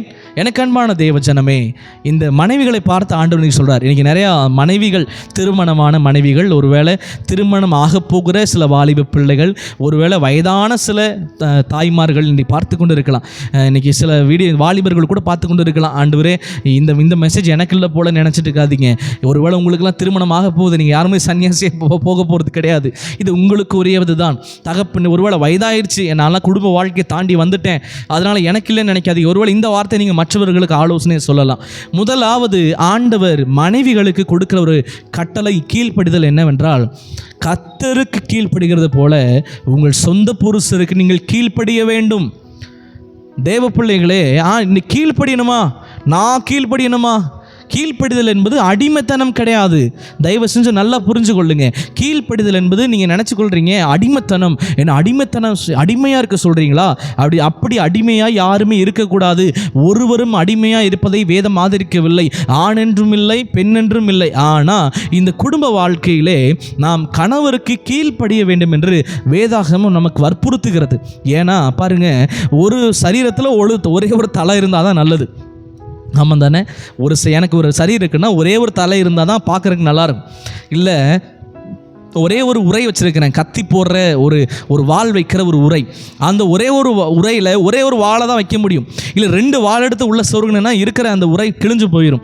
அது இன்றைக்கி நான் எக்ஸாம்பிளுக்கு உங்களுக்கு நீங்கள் ஒரு எடுத்துக்காட்டு நான் சொல்கிறேன். நீங்கள் யோசிச்சு பாருங்கள். இன்றைக்கி என்ன பார்க்குறீங்க, எனக்கு 2 தலை இருக்குது. இன்னைக்கு இந்த சைடு ஒரு தலை, அந்த சைடு ஒரு தலை. இப்போ ஒரு தலை சொல்லுது நாம் என்ன பண்ணலாம், சினிமா தேட்டருக்கு போகலான்னு சொல்லுது. இல்லை, இந்த சைடுக்கு தலை சொல்லுது நம்ம சர்ச்சுக்கு போகலான்னு சொல்லுது. இப்போது இந்த தலை இந்த பக்கம் போகும், அந்த தலை அந்த பக்கம் போகும். இப்போ இருக்கிற உடல் என்ன ஆயிரும், ஆட்டோமேட்டிக்காக எல்லாம் கிழிஞ்சு இந்த பக்கம் பாதி அந்த பக்கம் பாதி. நான் ஏன் இதை சொல்லுகிறேன் என்றால், கணவன் மனைவி இருவருமே சமம்தான். ஆனால் இந்த குடும்பத்திற்கு தலை ஆண்டவர் புருஷனாய் வைத்திருக்கிறார், மிச்ச சரீரமெல்லாம் மனைவியாய் வைத்திருக்கிறார். அப்போ ஆண்டவர் சொல்கிறாரு, இந்த தலைக்கு நாம் கீழ்ப்படிய வேண்டும். எப்படி கர்த்தருக்கு கீழ்ப்படுகிறோமோ அதை போல் சிலர்லாம் கர்த்தருக்கு பயங்கரமாக கீழ்ப்படிவாங்க. ஏசப்பா ஒரு வார்த்தையை சொல்லிட்டாருன்னா போதும், அதற்கு நான் கீழ்ப்படிந்தே ஆக வேண்டும் என்று கீழ்ப்படிவாங்க. ஆனால் கணவருக்கு கீழ்ப்படிவதிலே அவர்கள் குறைவுள்ளவர்களாக இருப்பாங்க. கணவர் ஒரு வார்த்தை சொன்னார்னா அதெல்லாம் நான் பண்ண முடியாது, அதெல்லாம் நான் செய்ய முடியாது, அதெல்லாம் நீங்கள் என்னமோ பண்ணிக்கோங்க அப்படிங்கிற ஒரு நிலைமையிலே பல குடும்பங்களுக்குள் இருப்பதை பார்க்கிறோம். பல குடும்பங்களுக்குள்ளே ஒரு மகிழ்ச்சியான வாழ்க்கை இல்லாத காரணம் என்ன, அவள் எனக்கு கீழ்ப்படுகிறது இல்லை, அவங்க எனக்கு கீழ்ப்படிந்து என்னை மதிக்கிறது இல்லை அப்படிங்கிற பல பிரச்சனைகளை பல குடும்பங்களுக்கு நான் பார்க்கிறேன். அப்போ ஆண்டவர் இன்னைக்கு சொல்லுகிறார், குடும்பம் இன்னைக்கு ஒருவேளை இன்றைக்கி பல குடும்பங்களுக்குள்ள பிரச்சனையோடு இன்றைக்கி நீங்கள் காணப்படுறீங்கன்னா, தயவு கூர்ந்து மனைவிகளே, உங்கள் சொந்த புருஷருக்கு தயவு செஞ்சு நீங்கள் கீழ்ப்படிய வேண்டும் என்று ஆண்டு சொல்கிறார். உலகத்தில் கூட சொல்லுவாங்கள்ல, விட்டு கொடுத்தவங்க கெட்டு போகிறது கிடையாது. கீழ்ப்படுகிறதுனா என்ன தெரியுமா? விட்டு கொடுக்கிறது. அதிகமாக நீங்கள் விட்டு கொடுங்க. ஒருவேளை கணவர் இந்த விஷயத்தை செய்ய சொல்கிறாரா, கர்த்தருக்குள்ள இந்த காரியத்தை செய்ய சொல்கிறாரா, இல்லை சொல்கிறாரு இந்த விஷயத்தை சரி செஞ்சுக்கோமா, இந்த விஷயத்தை மாற்றிக்கோமா அப்படின்னு சொன்னால், ஒருவேளை நீங்கள் கோபம் உள்ள ஒரு ஸ்திரீயாக இருக்கலாம். ஆனால் நீங்கள் ஒரு காரியத்தை புரிந்து கொள்ள வேண்டும். வேதம் எனக்கு என்ன கற்றுத்தருதுன்னா, கணவனுக்கு நான் கீழ்ப்படியணும், அந்த இருதயத்தை எனக்கு தாங்க ஆண்டவரே என்று சொல்லி மனைவிகள் அதிகமாக ஜெபித்து கீழ்ப்படிய வேண்டும். எத்தனை முறை பாஸ்டர் கீழ்ப்படுகிறது? நானும் வெயிட் பண்ணி பொறுமையாக இருந்து பார்த்தேன். அவங்க மாறுற மாதிரி இல்லை. நான்லாம் கீழ்ப்படிய முடியாதுன்னு நினைக்காதீங்க. ஆண்டவர் எத்தனை முறை நம்மளை மன்னிச்சிருக்கார் யோசிச்சு பாருங்க. எத்தனை முறை நம்மளை நேசித்திருக்கிறார், எத்தனையோ முறை நம்மளை மன்னிச்சிருக்கிறார், நம்மளை அன்பு செலுத்தியிருக்கிறார். அதே போல் உங்களுடைய தலையாகிய கணவனுக்கும் சில குறைவுகள் இருக்கலாம். ஆனால் நீங்கள் என்ன பண்ணணும்னா, குறைவுகளை பார்க்காம நீங்கள் மன்னித்து அவர்களை நேசிக்க வேண்டும். ஈகோ பார்க்காம ஒருவருக்கு ஒருவர் நீங்கள் கீழ்ப்படிய வேண்டும் என்று ஆண்டவர் சொல்லுகிறார். முதலாவது கட்டளை மனைவிகளுக்கு கர்த்தர் சொல்றாரு, நீங்கள் கணவர்களுக்கு, சொந்த புருஷனுக்கு கர்த்தருக்கு கீழ்ப்படிவது போல உங்கள் கணவருக்கு நீங்கள் கீழ்ப்படிய வேண்டும். இரண்டாவதாய் நான் ஒன்றை சொல்ல விரும்புகிறேன். மல்கியா எழுதின தீர்க்க தரிசன புஸ்தகம் 2வது அதிகாரம் 14வது வசனம். ஏன் என்று கேட்டீர்கள், கர்த்தர் உனக்கும் உன் இளவயதின் மனைவிக்கும் சாட்சியாக இருக்கிறார். உன் தோழியும் உன் உடன்படிக்கையின் மனைவியுமாகிய அவளுக்கு நீ துரோகம் பண்ணினாயே. Price God. ரெண்டாவதாக இது எனக்கு ரொம்ப பிடிச்ச ஒரு டாபிக் என்னென்னா, ஒரு மனைவி ரெண்டாவதாக கீழ்ப்படிய வேண்டிய ஒரு கட்டளை என்ன தெரியுமா? ஒரு மனைவி கணவனுக்கு நல்ல ஒரு கேர்ள் ஃப்ரெண்டாக இருக்கணும். இப்படி நான் தமிழில் சொல்கிறேன். ஒரு மனைவி ஒரு கணவனுக்கு நல்ல தோழியாக இருக்க வேண்டும். ஒரு பெண் தோழியாக கணவனுக்கு இருக்க வேண்டும். வேதம் அதை தான் சொல்லுது. என்னது? உன் தோழியும் உன் உடன்படிக்கையின் மனைவியுமாகிய என்று வேதாகமம் சொல்லுகிறது. இன்றைக்கி பல குடும்பங்களுக்குள்ள கணவன் மனைவி நினைச்சிட்டாங்க அப்படின்னா, அந்த தோழினா என்ன, ஃப்ரெண்ட்ஸ், அந்த ஃப்ரெண்ட்ஷிப்பாக இருக்கிறதே பல குடும்பத்தில் இருக்காது. இன்றைக்கி பாருங்கள், நம்மளே பாருங்களேன், நம்ம வாழ்க்கையில் மனுஷங்கிட்ட சில பேர்கிட்ட ஷேர் பண்ண முடியாததை நம்முடைய க்ளோஸ் ஃப்ரெண்ட்ஸ்கிட்ட நம்ம ஷேர் பண்ணுவோம். ஏன் இந்த ஃப்ரெண்ட்ஸ்கிட்ட பேசுகிறேன் அப்படின்னு கேட்டால், இவன்கிட்ட நான் எல்லாத்தையும் ஷேர் பண்ணுறேன் அப்படின்னு சொல்லுவோம். ஏன்னா நம்ம உலகத்தில் அப்பா அம்மாட்ட இல்லை சில நேரங்களில் கணவன்ட்டையோ மனைவிட்டையோ ஷேர் பண்ண முடியாத விஷயத்தை நம்முடைய க்ளோஸ் ஃப்ரெண்டாகிய நண்பனிடத்தில் நம்ம ஷேர் செய்வோம். அப்போ கர்த்தர் சொல்கிறாரு, தேவ பிள்ளையே, மனைவியே, உன் கணவனுக்கு நீ நல்ல ஒரு தோழியாய் மாறணும். உன் மனைவிக்கு, உன் கணவனுக்கு நீ நல்ல தோழியாக நீ மாறி இருக்கணும். இன்றைக்கி நான் சொல்கிறேன், நீங்கள் கணவனுக்கு நீங்கள் நல்ல தோழியாக மாறாததுனால தான் அவங்க வேற ஒரு தோழியை தேடிட்டு இருக்காங்க. வேதம் தெய்வ செஞ்சு தெளிவாக எச்சரிக்குது, நீ நல்ல தோழியாக இருக்கணும். வீட்டுக்கு வந்தால் ஒரு தோழியை போல் அன்பு செலுத்தணும். இன்றைக்கி ஒரு வேளை வீட்டுக்கு க்ளோஸ் ஃப்ரெண்ட்ஸ் வர்றாங்க, என்ன பண்ணுவீங்க? ஒரு வேளை உங்கள் க்ளோஸ் ஃப்ரெண்டுக்கு வீட்டுக்கு வந்தாங்கன்னா அப்படியே மூஞ்சி உருன்னு வச்சுட்டு இருப்பீங்களா? இல்லை பாத்திரத்தெல்லாம் டமால் டுமில்னு உடச்சி வீசுவீங்களா? சில கணவர்கள் இந்த பிரச்சனைக்காக வீட்டுக்கு வரமாட்டேங்கிறாங்க. 6 மணிக்கு ஆஃபீஸ் முடிஞ்சால் கூட 9 மணிக்கு போகிறாங்க. ஒரு இடத்துல ஒரு பிரதர் உட்காந்துருந்தார். அவர்கிட்ட போய் கேட்டேன், என்னாச்சு பிரதர், வேலை முடிஞ்சு வீட்டுக்கு போகல அப்படின்னு கேட்கும்போது அவர் சொல்கிறாரு, என் மனைவி இப்போ உச்சக்கட்ட கோபத்தில் இருப்பாங்க, என் மனைவி இப்போ உருன்னு மூஞ்சி வச்சுருப்பாங்க, இந்த ஒரு டைமிங் வரைக்கும், அவங்களாம் தூங்குற வரைக்கும். அப்போ நைட் சாப்பாடு பிரதர், சாப்பாடு கூட எனக்கு வேண்டாம் பாஸ்டர், நான் இந்த பிரச்சனைலாம் முடிஞ்சதுக்கப்புறம் வீட்டுக்கு போய்க்கிறேன். இதே யோசித்து பாருங்கள், உங்களுக்கு க்ளோஸ் ஃப்ரெண்டு உங்கள் வீட்டுக்கு வந்தால் இப்படி நாம் நடந்து கொள்வோமா? இதை உங்களுடைய ஸ்கூலில் படித்த, காலேஜில் படித்த உங்களுடைய நெருங்கிய நண்பர்கள் உங்கள் வீட்டுக்கு வந்தால் நாம் நடந்து கொள்வோமா? பல மனைவிகளை ஆண்டவர் பார்த்து சொல்லுகிறார், உங்கள் கணவரை நீங்கள் தோழியாக இருந்து நீங்கள் கவனிக்க வேண்டும். ஒரு தோழி எப்படி தோள் கொடுக்கிறாளோ, ஒரு தோழன் எப்படி தோள் கொடுக்கிறானோ, அந்தளவுக்கு ஒரு கணவனுக்கு அவனுடைய குறைவுகளிலே, அவன் ஏமாற்றங்களிலே, அவனுடைய கஷ்டங்களிலே, அவனுடைய நஷ்டங்களிலே, அந்த எல்லா சூழ்நிலையிலும் நீங்கள் தோள் கொடுக்கிற ஒரு மனைவியாக நீங்கள் காணப்படணும். ஒரு கஷ்டம் வந்துச்சுன்னா உடனே எல்லாத்துக்கும் நீ தான் காரணம்னு சொல்லாதீங்க. ஒரு உண்மையான தோழி என்ன தெரியுமா சொல்லுவாங்க? கையை பிடிச்சி, பரவாயில்லைங்க, எல்லாம் சரியாயிரும். கணவன் மனைவியாக நம்ம 2 பேரும் இணைந்து என்ன பண்ணலாம், நம்ம வாழ்க்கையை வாழலாம். ஒரு வீடியோவில் நான் பார்த்தேன், அவங்க ஒரு கணவனை பார்த்து 1000 குறை சொல்கிறாங்க. இவர் இத்தனை லோன் கட்டுறாரு, அவ்வளோ இஎம்ஐ கட்டுறாருன்னு சொல்லிட்டு. கடைசியில் ஒருத்தர் கேட்குறாரு, இந்த புது வீடு வாங்கினதுனால தான் இவ்வளோ இஎம்ஐ வந்திருக்கு. ஆமாம் சார், இப்போ இந்த புது வீடு வாங்குறதுக்கு யார் அதிகமாக புஷ் பண்ணான்னு கேட்டதுக்கு மனைவி சொல்கிறாங்க, நான் தான் புஷ் பண்ணேன். அப்போ மொத்த கடனும் கணவன் தான் கட்டி கொண்டு இருக்கிறார். ஆனால் அதே கணவனை மனைவி குறை சொல்லும் பொழுது அந்த கணவனுக்கு இருக்கிற அந்த சமாதானம் இல்லாமல் போகிவிடும், தொழிலையும் ஒரு முன்னேற்றம் இல்லாமல் போகிவிடும், வாழ்வில் வாழ்விலும் ஒரு முன்னேற்றம் இல்லாமல் போய்விடும். அப்போ கர்த்தர் சொல்கிறார், மனைவிகளே, நீங்கள் உங்கள் கணவனுக்கு நீங்கள் என்ன பண்ணணும்னா மனைவியோடைய அந்த கடைப்பிடிப்பை மட்டும் கடைப்பிடிக்காதீங்க, ஒரு தோழியாக இருங்க, ஒரு தோழியாய் உங்கள் வாழ்க்கையை நீங்கள் நடத்த வேண்டும் என்று ஆண்டவராகிய தேவன் இன்னைக்கு சொல்லுகிறார். அப்போ உங்கள் வீட்டுக்கு நீங்கள் சொந்தக்காரங்க வரும்போது, உங்கள் நண்பர்கள் வரும்போது மூஞ்சி உருன்னு வச்சுட்டு இருக்கிறது போல இருக்க மாட்டீங்கல்ல, அதே போல் உங்கள் கணவர் உங்கள் வீட்டுக்கு வந்தாருன்னா நீங்கள் உருன்னு இல்லாமல் நீங்கள் சந்தோஷமாக அவர்களை நீங்கள் என்ன பண்ணுங்க, அவங்கள ஏற்றுக்கொள்ளுங்க. அவ்வளோ ரொம்ப கஷ்டப்பட்டு இரவு பகலெல்லாம் உழைத்துட்டு வராரா, அவங்க கணவன் வீட்டுக்கு வந்த உடனே என்னங்க எப்படி இருக்கீங்க, என்னாச்சு உடம்புக்கு, நான் சுடுதண்ணி வைக்கட்டா, இல்லை காஃபி போடட்டா, டீ போடட்டா, உங்களுக்கு என்னங்க வேணும்னு சொல்லி நீங்கள் பிடிச்ச ஒரு நண்பனை உபசரிக்கிறது போல் உபசரித்து பாருங்க. பட்டு சேலைகள் உங்கள் வீடுகள் தேடி வரும். ஆசீர்வாதங்கள், நீங்கள் நினைத்திராத ஆசீர்வாதங்கள் வீடுகள் தேடி வரும். கணவன் மனைவி வாழ்க்கை அவ்வளோ ஹாப்பியாக இருக்கும். அந்த வாழ்க்கையை தான் தேவன் எதிர்பார்க்கிறார். இப்போ 2 பேருமே உருன்னு மூஞ்சி வச்சுருக்கிறீங்க, அப்போ எப்படி அந்த ஆசீர்வாதத்தை நீங்கள் சுதந்திரத்து கொள்ள முடியும்?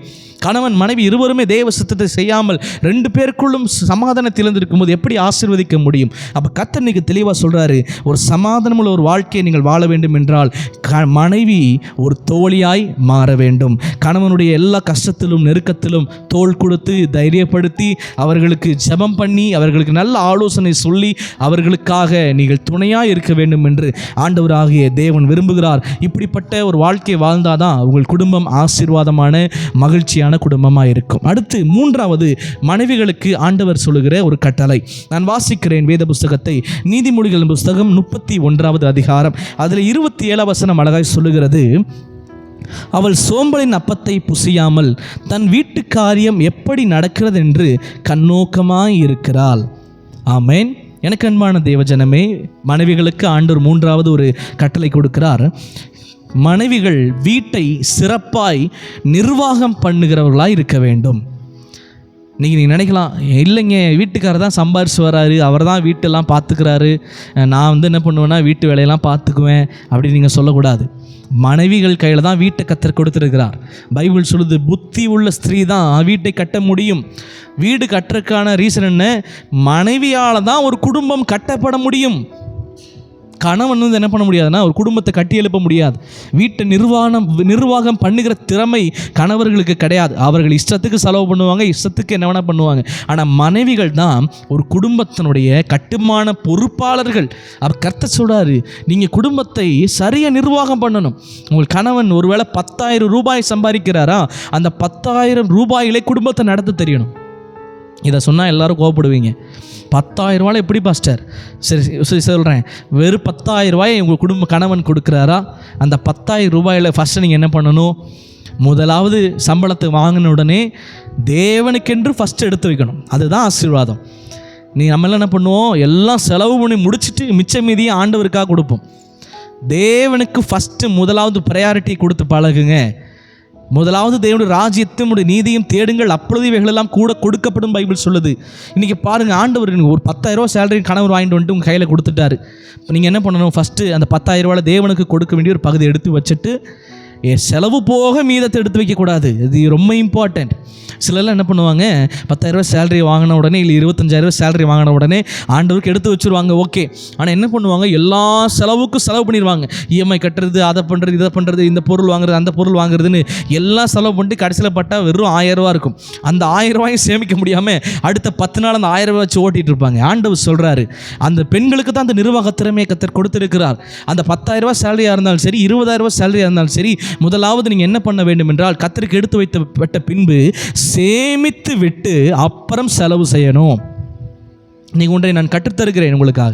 முதலாவது நீங்கள் சேமித்து விட்டு அந்த 20,000 ரூபாயிலே அதிலே ஒரு பகுதியை எடுத்து ஒரு 2,000 ரூபாயாக எடுத்து நீங்கள் சேமித்து விட்டு மீதமுள்ள பகுதியை செலவு செய்யுங்க, இஎம்ஐ கட்டுங்க, என்ன வேணால் பண்ணுங்க.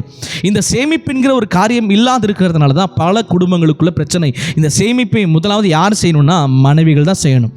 மனைவிகள் தான் குடும்பத்தினுடைய பொறுப்பாளர்கள். அவர்கள் தான் நிர்வாகம் பண்ண வேண்டும். அந்த நிர்வாக திறமையிலே நாம் குறைந்தவர்களாய் காணப்படும் பொழுது ஆட்டோமேட்டிக்காக கம்பெனி லாஸ் ஆயிரும், ஆட்டோமேட்டிக்காக திவாலாயிரும். நீ பல கம்பெனிகள் க்ளோஸ் ஆக காரணம் என்ன?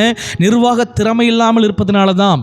இன்றைக்கி பல ஹோட்டல்ஸாக இருக்கட்டும், பல தொழில்களாக இருக்கட்டும் காலியாக இருக்க காரணம் என்ன? திவாலாக காரணம் என்ன? அந்த நிர்வாக திறமை அவர்களுக்கு இல்லாமல் இருப்பதனால தான். அவர்கள் நீங்கள் பாருங்கள், சாதாரண சின்ன ஒரு பானிபூரி கடை, நம்மெல்லாம் என்ன பண்ணுவோன்னா அந்த பானிபூரி கடை ஆரம்பத்தில் பார்க்கும் பொழுது என்னன்னா இவ்வளோ கேவலமாக செய்கிறாங்க, கையெல்லாம் உள்ளே விட்டு எடுத்து தரானேன்னு பார்ப்போம். இன்றைக்கி மிஸ்டர் பானிபூரி, மிஸ்டர் பேல்பூரின்னு போட்டு இன்றைக்கி அதையே ஒரு ட்ரெண்டிங்காக வச்சு கையில் க்ளவுஸ் போட்டு 4-5 வகையான ஒரு சாசஸை வச்சு இன்றைக்கி அழகாக கொடுக்குறாங்க. இன்றைக்கி எத்தனையோ கூட்டம் அதை தேடி போகிறது. நான் ஏன் இதை சொல்லுகிறேன்னா, அதுதான் நிர்வாக திறமை.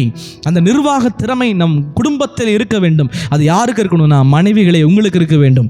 குடும்பத்தை இப்படி தான் நிர்வாகம் செய்ய வேண்டும், பிள்ளைகளை இப்படி தான் நடத்த வேண்டும், கணவனை இப்படி தான் நடத்த வேண்டும். அந்த பணத்தை நான் கையில் வாங்கும்பொழுது பணத்தை நான் இப்படி தான் செலவு செய்ய வேண்டும். சில மனைவிகள் நினைக்கலாம், என் கையிலலாம் என் கணவர் எந்த சம்பளத்தை கொடுக்குறதே இல்லை, சம்பளம் ஸ்லிப்பை பார்க்கும்போது தான் தெரியுது இவ்வளோ சேலரி இவர் வாங்குறாருன்னு சிலர்லாம் நினைக்கிறாங்க.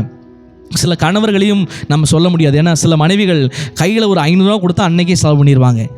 100 ரூபா கொடுத்துட்டு போட்டால் அந்த அன்னைக்கே அந்த 100 ரூபா காணாமல் போயிடும். அவர் சேலரி கொடுத்துட்டு போனார்னா அங்கே 10, அங்கே 1000, இங்கே 1000, அங்கே மீஷோவில் 4 ஆர்டரு, ஃப்ளிப்கார்ட்டில் 4 ஆர்டரு, அமேசானில் 4 ஆர்டர் போட்டு அது சைடில் அப்பா அம்மா வீட்டுக்கு பார்க்க ஒரு பக்கம் அந்த சைடு செலுத்தி கடைசியில் பார்த்தா 0வாக வந்து நிற்பாங்க. நான் சொல்கிறேன், உங்கள் கணவன் உங்களை நம்பத்தக்க நீங்கள் நடப்பீங்கன்னா உங்கள் கணவன் நிச்சயம் உங்களை நம்புவார். உங்கள் மனைவி உங்களை நீங்கள் நம்பத்தக்க நீங்கள் நடப்பீங்கன்னா உங்கள் மனைவி நிச்சயம் உங்களை நம்புவாங்க. அப்படி நான் சொல்கிறேன், 2 பேருமே நம்பகத்தன்மையோடு உங்கள் வாழ்க்கை இருக்கணும். அப்போ மனைவியை நீங்கள் வீட்டை நிர்வாகம் பண்ணணும்னா முதலாவது உங்கள் நம்பிக்கையை நீங்கள் பெற்றுக்கொள்ளணும். அந்த பண விஷயத்தில் நீங்கள் நம்பிக்கையுள்ளவர்களாக இருக்கும் பொழுது ஆட்டோமேட்டிக்காக கணவர் உங்கள் கைகளிலே முழு நிர்வாக பொறுப்பையும் கொடுப்பார். அப்பொழுது உங்கள் குடும்பம் தலைக்கும். கணவர்களை தயவு செஞ்சு சொல்கிறேன், நீங்கள் நிர்வாகம் பண்ணக்கூடாது. வேதத்தின்படி மனைவி தான் குடும்பத்தை நிர்வாகம் பண்ணணும். புத்தி உள்ள ஸ்திரீ தன் வீட்டை கட்டுகிறாள், அதே புத்தி இல்லாத ஸ்திரீ தான் வீட்டை இடிச்சு போடுறா. வீடு கட்டப்படணும்னா அப்படின்னு அர்த்தம் தெரியுமா? இந்நேரம் உங்கள் கணவன் கொடுத்த காசை வச்சு நீங்கள் வீடு வாங்கியிருக்கணும். இங்கே பாஸ்டர் என் கையில் கொடுத்தது 50 ரூபா 100 ரூபா. பைபிள் சொல்லுது, அந்த 50 ரூபா 100 ரூபாவில் நீங்கள் எத்தனை சேமித்து வச்சுருக்கீங்க? அந்த 50 ரூபா 100 ரூபாவில் இல்லை 500 ரூபாவில் எவ்வளோ நம்ம சேமித்து வச்சுருக்கிறோம்? புத்தி உள்ள ஸ்திரீ தன் வீட்டை கட்டுகிறாள் அப்படின்னா வீடு கட்டுற பொறுப்பு யார்கள் இருக்குது? உங்கள் கையில் தான் இருக்குது. இன்றைக்கி நான் என்னுடைய அம்மாவை குறித்து நான் சாட்சியாக சொல்லுவேன். என்னுடைய அப்பா டெய்லி 30 ரூபா சம்பளம் வாங்குவார். அப்புறம் ஆண்டவர் உயர்த்த மாதம் 2500 ரூபா சம்பளம் வாங்குவார். அப்படி வாழ்க்கையை வாழ்ந்து கொண்டு இருக்கும் பொழுது நாங்கள் ரொம்ப ஏழ்மையான ஒரு குடும்பத்தில் பிறந்தவர்கள். 30 லைன் வீடு, அந்த 30 லைன் வீட்டிலையுமே ஒரே ஒரு பாத்ரூம் தான். அப்படிப்பட்ட ஒரு குடும்பத்தில் வாழ்ந்தவர்கள். ஆனால் எங்கள் அம்மா என்ன பண்ணாங்கன்னா, அவர்களும் ஒரு பக்கம் உழைத்தார்கள், ஒரு பக்கம் கணவனுடைய காசை வச்சு என்ன பண்ணாங்கன்னா, எங்கள் அப்பாவுக்கே தெரியாமல் ஒரு லேண்டை வாங்கி போட்டாங்க. ஒரு 3 சென்ட் அளவுள்ள ஒரு லேண்டை வாங்கி போட்டாங்க. அந்த லேண்டு வாங்கி போட்டு அப்பாவுக்கே தெரியாது. அப்போ அப்பாட்ட கொஞ்சம் நாள் கழித்து சொல்கிறாங்க, இந்த மாதிரி நாங்கள் லேண்டு வாங்கிக்கிறேன்னு சொன்னபோது அவரே ஆச்சரியமாயிட்டார். இந்த லேண்டில் தான் இன்றைக்கி நான் நின்று பேசிகிட்டு இருக்கேன், அங்கே தான் எங்கள் சர்ச்சையுமே இருக்குது. நான் ஏன் இதை சொல்லுகிறேன் என்றால், என்னோடய தாயாரை குறித்து நான் சாட்சியாக சொல்லுவேன். அவர்கள் குறைவாய் அவருடைய கணவர் கொடுத்தாலும் அந்த சம்பளத்தை வைத்து ஒரு நல்ல இடத்தை வாங்கினார்கள், வீண் செலவை தவிர்த்தார்கள், சரியாய் குடும்பத்தை நிர்வாகம் பண்ணினார்கள். இன்றைக்கும் நான் சொல்லுகிறேன், மனைவிகளே, உங்கள் குடும்பத்தை நீங்கள் தான் நிர்வாகம் செய்ய வேண்டும், நீங்கள் தான் சரிப்படுத்த வேண்டும், நீங்கள் தான் கையாள வேண்டும் என்று ஆண்டவர் இந்த நாளிலே விரும்புகிறார். இப்போது ஆண்டவர் சொல்கிறாரு, ஆண்டவருக்காக உங்கள் வாழ்க்கையை ஒப்பு கொடுத்து இன்றைக்கு உங்கள் கணவனை பிரியப்படுத்த அந்த பணத்தை நீங்கள் சரியாய் கையாள நீங்கள் ஆரம்பிப்பீங்க அப்படின்னா நிச்சயமாய் உங்களுடைய ஒரு மகிழ்ச்சியான ஒரு வாழ்க்கையாக, சந்தோஷமான வாழ்க்கையாக இருக்கும். நான் 3 காரியத்தை மனைவிகளுக்கு சொன்னேன். முதல் காரியம் என்னென்னா, புருஷனுக்கு கீழ்ப்படியணும். கர்த்தருக்கு கீழ்ப்படுகிறது போல சொந்த கணவனுக்கு கீழ்ப்படியணும். 2வது காரியம், மனைவிகள் என்ன பண்ண கணவனுக்கு ஒரு நல்ல தோழியாக இருக்க வேண்டும். 3வது காரியம் நான் சொன்னேன், மனைவிகள் தான் வீட்டை சிறப்பான நிர்வாகம் செய்ய வேண்டும் என்று நான் சொன்னேன். அதில் இதையும் ஜாயின் பண்ணிக்கோங்க. நல்ல சமையல் செய்ய கற்றுக்கணும்.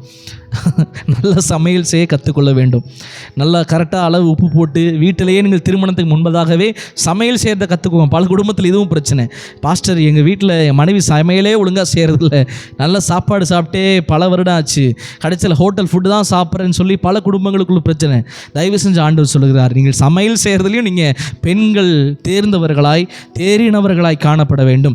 அவர்களுடைய தகப்பன் தாயும் பெண்ணுடைய தகப்பன் தாயும் உங்கள் பிள்ளைகளுக்கு நீங்கள் என்ன பண்ணணும்னா, நீங்கள் சமையல் செய்ய கற்றுக் கொடுக்கணும். எனக்கும் ஒரு பெண் பிள்ளை தான். நான் ஏன் என் மனைவிகளுக்கு மட்டும் இவ்வளோ கட்டணை சொல்கிறாருன்னு சொல்லாதீங்க. மனைவிகளும் எனக்கும் ஒரு பெண் பிள்ளை ஆண்டு கொடுத்திருக்கிறார். நானும் இதன் வழியிலே என்னுடைய பிள்ளையை நடத்த வேண்டும். அதுதான் வேதம் எனக்கு சொல்லுகிறது. அப்படி நடத்தினாதான் என் பிள்ளையின் வாழ்க்கை சந்தோஷமாக இருக்கும். அப்போது ஆண்டவர் இன்னைக்கு 3வது பகுதிக்குள்ளே கொண்டு வர விரும்புகிறார். கணவன் செய்ய வேண்டிய, கடைபிடிக்க வேண்டிய 3 கட்டளைகள். முதலாவது கட்டளை நான் வாசிக்கிறேன். எபேசியர் எழுதின புஸ்தகம் அதிலே 5வது அதிகாரம் 25வது வசனம். புருஷர்களே, உங்கள் மனைவிகளில் அன்பு கூறுங்கள், அப்படியே கிறிஸ்துவும் சபையில் அன்பு கூர்ந்தார். ஆமென். Praise God. இந்த நாளிலே கணவர்கள் நிறைய பேர் பார்த்துட்டு இருப்பீங்க நம்புகிறேன். கணவர்களுக்கு ஆண்டவர் சொல்கிறாரு, கணவர்களே, ரட்சிக்கப்பட்டவர்களே, வேதத்தை வாசிக்கிறவர்களே, ஆண்டவருடைய வசனம் முதலாவது கட்டளை சொல்லுகிறது, உங்கள் மனைவிகளிடத்திலே அன்பு கூற வேண்டும். எப்படி அன்பு கூறணுமாமா? கிறிஸ்து சபையை நேசிப்பது போல. கிறிஸ்து எப்படி சபையை நேசித்தார்?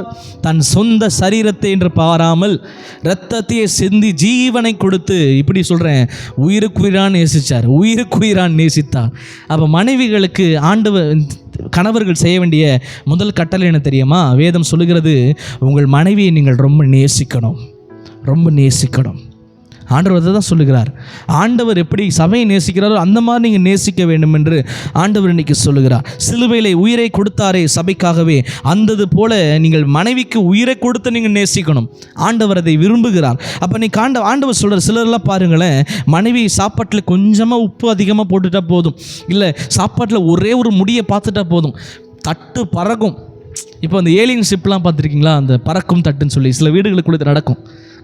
அந்த ஏலியன் ஷிப் போலவே பல வீடுகளுக்குள்ளே தட்டு இந்த ஏலியன் அந்த தட்டு மாதிரியே பறக்கும். அந்த செவ்வாய் கிரகத்தில் பறக்கிற மாதிரி பல வீடுகளுக்குள்ள ஒரு சின்ன உப்பு தான் இல்லையா, சின்ன ஒரு முடிதான் இல்லையா, அதை எடுத்து போட்டுருக்கலாம், இல்லை உப்பு சரி செஞ்சுருக்கலாம். பலர் என்ன பண்ணுறோம், இந்த உப்பை தூக்கி இப்படி உப்பு போடாமல் வச்சிருக்கல, உப்பு போட்டு இவ்வளோ போட்டு வச்சிருக்கிற, தூக்கி குப்பையில் ஏறின்னு சொல்லி தூக்கி வீசுகிறாங்க. ஆண்டவர் நீங்கள் சொல்கிறாரு, அப்படிப்பட்டவர்களாக இங்கே இருக்கக்கூடாது, நீங்கள் நேசிக்க வேண்டும். இந்த உப்பை சரி செய்ய என்ன பண்ணலாம்? ஒருவேளை மனைவிக்கு உப்பே போட தெரியலனா ஒரு உப்பு பாட்டில் பக்கத்திலே வச்சுக்கலாம். இல்லை மனைவி ரொம்ப உப்பு போடுறாங்களா, மனைவிட்ட பொறுமையாக நீங்கள் சொல்லணும். என்ன சொல்லணும்? எல்லாம் சூப்பராக இருக்குமா, ஆனால் உப்பு மட்டும் கொஞ்சம் ஜாஸ்தி ஆயிடுச்சு. இப்படி நீங்கள் சொல்லி பாருங்கள், உங்கள் மனைவி மாறாமல் இருக்கிறாங்களான்னு பார்க்கலாம். அந்த குறையவே நம்ம சுட்டி சுட்டி காமித்து அவர்களை நேசிக்காமல் அவர்கள் குறைகளே பார்த்து கொண்டு இருப்போனா எப்படி நீங்கள் மனைவியை நேசிக்க முடியும்? அப்போ ஆண்டவர் சொல்கிறாரு, ஆண்டவர் உங்களெல்லாம் எப்படி நேசித்தார்? ஏசப்பா, நீங்கள் என்ன அவ்வளோ பரிசுத்தமாக இருந்தீங்களா? அவ்வளோ தகுதி உள்ளவர்களாக இருந்தீங்களா? டேலண்டடாக நீங்கள் இயேசு நேசிக்கிற அளவுக்கு நீங்கள் என்ன பெரிய பாத்திரவான்களா? இல்லை, நாம் எல்லாருமே அபாத்திரமான்கள். ஆண்டவர் நம்முடைய குறைவுகள் எல்லாம் இருந்தாலுமே குறைவையும் தாண்டி அவர் நம்மளை ரொம்ப நேசிக்கிறார். இன்றைக்கும் இந்த வீடியோ பார்த்துட்டு இருக்க உங்கள் வாழ்க்கையில் எவ்வளோ குறைவுகள் இருக்குது, ஆனால் உங்களை இயேசு நேசிக்கிறார் இல்லையா? அதே போல தான் ஆண்டவர் சொல்கிறாரு, உங்கள் மனைவியை நீங்கள் நேசிக்க வேண்டும், உங்கள் மனைவியை நீங்கள் சொந்த சரீரமாக நீங்கள் பாவித்து நீங்கள் நேசிக்க வேண்டும் என்று ஆண்டவர் சொல்லுகிறார். அப்போ இன்றைக்கி ஆண்டவர் சொல்கிறார், பேசும் விதம் எப்படி இருக்க வேண்டும்? அன்பாய் நீங்கள் பேச வேண்டும், அன்பை நீங்கள் வெளிப்படுத்த வேண்டும். மனைவி கணவர்களுக்கு ஆண்டவர் கொடுக்குற முதல் கட்டளை என்னென்னா, நீங்கள் தயவு செஞ்சு மனைவியிடத்தில் அன்பு கூற வேண்டும். இயேசு நேசிப்பதை போல நீங்கள் அவர்களை நேசிக்க வேண்டும். 2வது கட்டளை நான் வாசிக்கிறேன். கொலோசியருக்கு எழுதின புஸ்தகம் அதிலே 3வது அதிகாரம் 19வது வசனம். புருஷர்களே, உங்கள் மனைவிகளில் அன்பு கூறுங்கள், அவர்கள் மேல் கசந்து கொள்ளாதிருங்கள். ஆமென். 2வதாக கணவர்களுக்கு கர்த்தர் ஒரு கட்டளை கொடுக்கிறார். உங்கள் மனைவிகளை கசந்து கொள்ளாதிருங்கள், மென்மையாய் நடத்தணும். ஆண்டவர் சொல்கிறாரு, உங்கள் மனைவியின் மேலே கசப்புள்ள ஒரு இருதயம் உள்ளவர்களாக இல்லாதிருங்க. சிலருடைய கணவருடைய வாழ்க்கை பார்க்கும்போது மனைவி பார்த்தாலே ஒரு கசப்போடு பேசுவாங்க. மனைவி அன்பா ஏங்க இதை வாங்கலாங்க அப்படின்னா உடனே மூஞ்சி எங்கேருந்து மாறும்னே தெரியாது. உடனே அந்த ஒரு கசப்பான ஒரு இருதயம், கசப்பான ஒரு முகம், கசப்பான ஒரு பேச்சு அவர்கள் வாய்களில் இருந்து வருவதை ஆண்டவர் கவனிக்கிறார். அப்போ கர்த்தர் சொல்கிறார், உங்கள் மனைவிகளிலே நீங்கள் கசந்து கொள்ளக்கூடாது.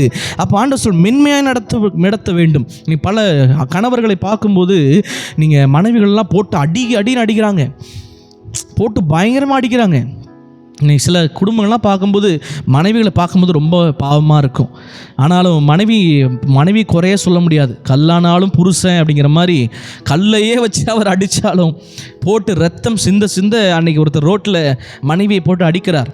ஆனால் போலீஸ் ஸ்டேஷன் போயிட்டு போலீஸெல்லாம் அவங்களை அடிக்க வரும்போது அவங்க தடுத்து கணவரை எவ்வளோ நேசிக்கிறாங்க. இன்றைக்கி நான் சொல்லுகிறேன், தயவு செஞ்சு உங்கள் மனைவியை கெட்ட வார்த்தையினால் காயப்படுத்தாதீங்க, கெட்ட வார்த்தைகளை சொல்லாதீங்க. சில மனைவிகளுக்குள்ளே மிகப்பெரிய ஒரு வேதனை இருக்கிறது. என்ன வேதனை என்ற, என்னை இந்த வார்த்தை சொல்லி என்னை திட்டுறாருங்க, நான் வாழ்க்கையே அவருக்காக நான் அர்ப்பணித்திருக்கிறேன், வாழ்க்கையே நான் அவருக்காக கொடுத்துருக்கிறேன். கணவர்களை ஒன்றை நன்றாக புரிஞ்சு கொள்ளுங்க, நாம் எல்லாருமே இதே வீட்டில் வாழ்ந்தோம், இதே வீட்டில் இருக்கிறோம், இதே வீட்டில் அப்பா அம்மா கூட வாழ்கிறோம். ஆனால் பெண்கள் மனைவிகள் பாருங்கள், உங்களுக்காக அவர்கள் 25 வருஷம் வாழ்ந்த அந்த சந்தோஷமான வீட்டை விட்டுட்டு வருகிறாங்க, அவங்க கம்ஃபர்டபுள் ஜோனை விட்டுட்டு வருகிறாங்க, அவங்க நண்பர்களை விட்டுட்டு வருகிறாங்க, சொந்த பந்தங்களை விட்டுட்டு வருகிறாங்க. அவர்கள் எல்லாவற்றையும் விட்டு உங்களுக்காகவே வாழ்வை அர்ப்பணித்து வருகிறார்கள். தயவு கூர்ந்து கணவர்கள் அதை புரிஞ்சு கொள்ள வேண்டும். தயவு செஞ்சு உங்கள் மனைவி நீங்கள் மென்மையாக நடத்துங்க, மென்மையாக நீங்கள் நேசிங்க. அவர்களை கசப்பான வார்த்தைகளால் திட்டாதீங்க. அவர்களை அடிப்பது, அவங்க அப்பா அம்மாவை திட்டுவது, இவங்களை திட்டுறது மட்டும் இல்லாமல் சொந்த பந்தத்தையே திட்டுறது. இன்னைக்கு உடனே கணவன் மனைவிகள் சண்டை வந்துச்சுன்னா அவங்களுடைய அப்பா அம்மாயிலிருந்து எல்லாரும் திட்டுகிற ஒரு சமாதானம் இல்லாத ஒரு வாழ்க்கை நான் பார்க்கிறேன். கணவர்களுக்கு கர்த்தர் இன்னைக்கு 2வது ஒரு கட்டளை கொடுக்கிறார். தேவ பிள்ளையே, கணவனே நீ மனைவியின் மேலே கசந்து கொள்ளாத, மென்மையாய் நடத்துகிற ஒரு மனிதனாக இருக்க வேண்டும் என்று கர்த்தர் இந்த நாளிலே சொல்லுகிறார். அப்போ பாருங்க, சில மனைவிகளும் இப்படி இருக்கிறாங்க. உலகத்தில் சொல்லுவோம் இல்லையா, வாய் நீளும் போது கை நீளும். சில கணவர்களும் அடிக்கவே கூடாதுன்னு இருந்த பாஸ்டர், ஆனால் என் மனைவி பேசுகிறத நிப்பாட்டவே முடியல, அவள் வாய் ரொம்ப நீண்டுருச்சு, அதனால் என் கை நீண்டுருச்சு அப்படிம்பாரு. ஆனால் ஆண்டவர் நீங்கள் சொல்கிறார், தயவு கூர்ந்து உங்கள் மனைவி நீங்கள் அடிக்காதிருங்க, அடித்து துன்புறுத்தாதீங்க. ரத்தம் வர அளவுக்கு அடித்து என்னங்க அது சரீரமாக? என்ன உங்களுக்கு வலிக்கிறது போல தானே அவங்களுக்கு வலிக்கும்.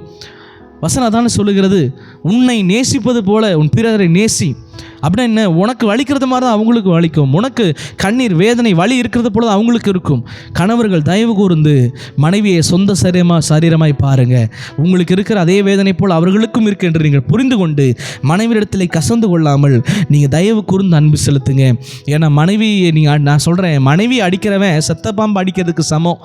ஏன்னா மனைவியால் திருப்பி உங்களை அடிக்க முடியாது, அவர்கள் ரொம்ப ஸ்ட்ரென்த் இல்லாதவங்க. அப்போ கர்த்தர் சொல்கிறாரு, மனைவியை தயவு கூர்ந்து அடித்து கசந்து கொண்டு கெட்ட வார்த்தைகளால் பேசாதிருங்கள், மென்மையாய் நடத்தி அவர்களிடத்தில் அன்பு செலுத்த வேண்டும் என்று கர்த்தர் விரும்புகிறார். 3வதாய் கணவர்களுக்கு ஆண்டவர் சொல்லுகிற ஒரு கட்டளை, 1 பேதுருவின் புஸ்தகம் அதில் 3வது அதிகாரம் 7வது வசனத்தை நான் வாசிக்கிறேன். அந்தபடியே புருஷர்களே, மனைவியானவள் பலவீன பாண்டமாக இருக்கிறபடியினால் ஆண்டவர் 3வதாக கணவர்களுக்கு ஒரு கட்டளை கொடுக்கிறாரு.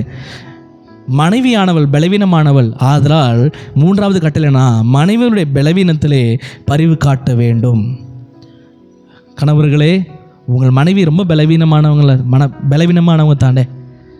மனைவி என்பவள் ரொம்ப பலவீனமானவர். எங்கள் பாஸ்டர் பலவீனமானவ, நான் ஒரு அடி அடித்தா என்ன 10 அடி அடிக்கிறா? இல்லை, வேதம் என்ன தெரியுமா சொல்லுது? மனைவி என்னதான் நம்ம கண்களுக்கு முன்பதாக அவ்வளோ ஸ்ட்ரென்த்தான வேலைகள் செஞ்சாலும் ஓடினாலும் மனைவியினுடைய சரீரமும் பலவீனமானது, மனைவியினுடைய இருதயம் பலவீனமானது. அப்போ கணவர்கள் அதை புரிந்து கொள்ள வேண்டும். என்னுடைய மனைவி பலவீனமானவள், அந்த பலவீனமான மனைவியை நான் காயப்படுத்தக்கூடாது அப்படிங்கிற ஒரு இருதயம் அவர்களுக்குள் வர வேண்டும். அப்போ ஆண்டவர் சொல்கிறாரு, மற்றவர்களுக்கு முன்பு அவள் பலவீனமாக இருக்கலாம், ஒருவேளை பலனற்றவளாக இருக்கலாம், நீங்கள் மனைவியை நீங்கள் கனப்படுத்தி பழகுங்க. உங்கள் தகப்பன் தாய்க்கு முன்பு உங்கள் மனைவி நீங்கள் கனப்படுத்தி பழகுங்க. அந்த கனத்தை உங்கள் மனைவிக்கு நீங்கள் கொடுக்கும் பொழுது தான் உங்கள் வாழ்க்கையில் நீங்கள் முன்னேற முடியும் என்று ஆண்டவர் இந்த நாளில் சொல்ல விரும்புகிறார்.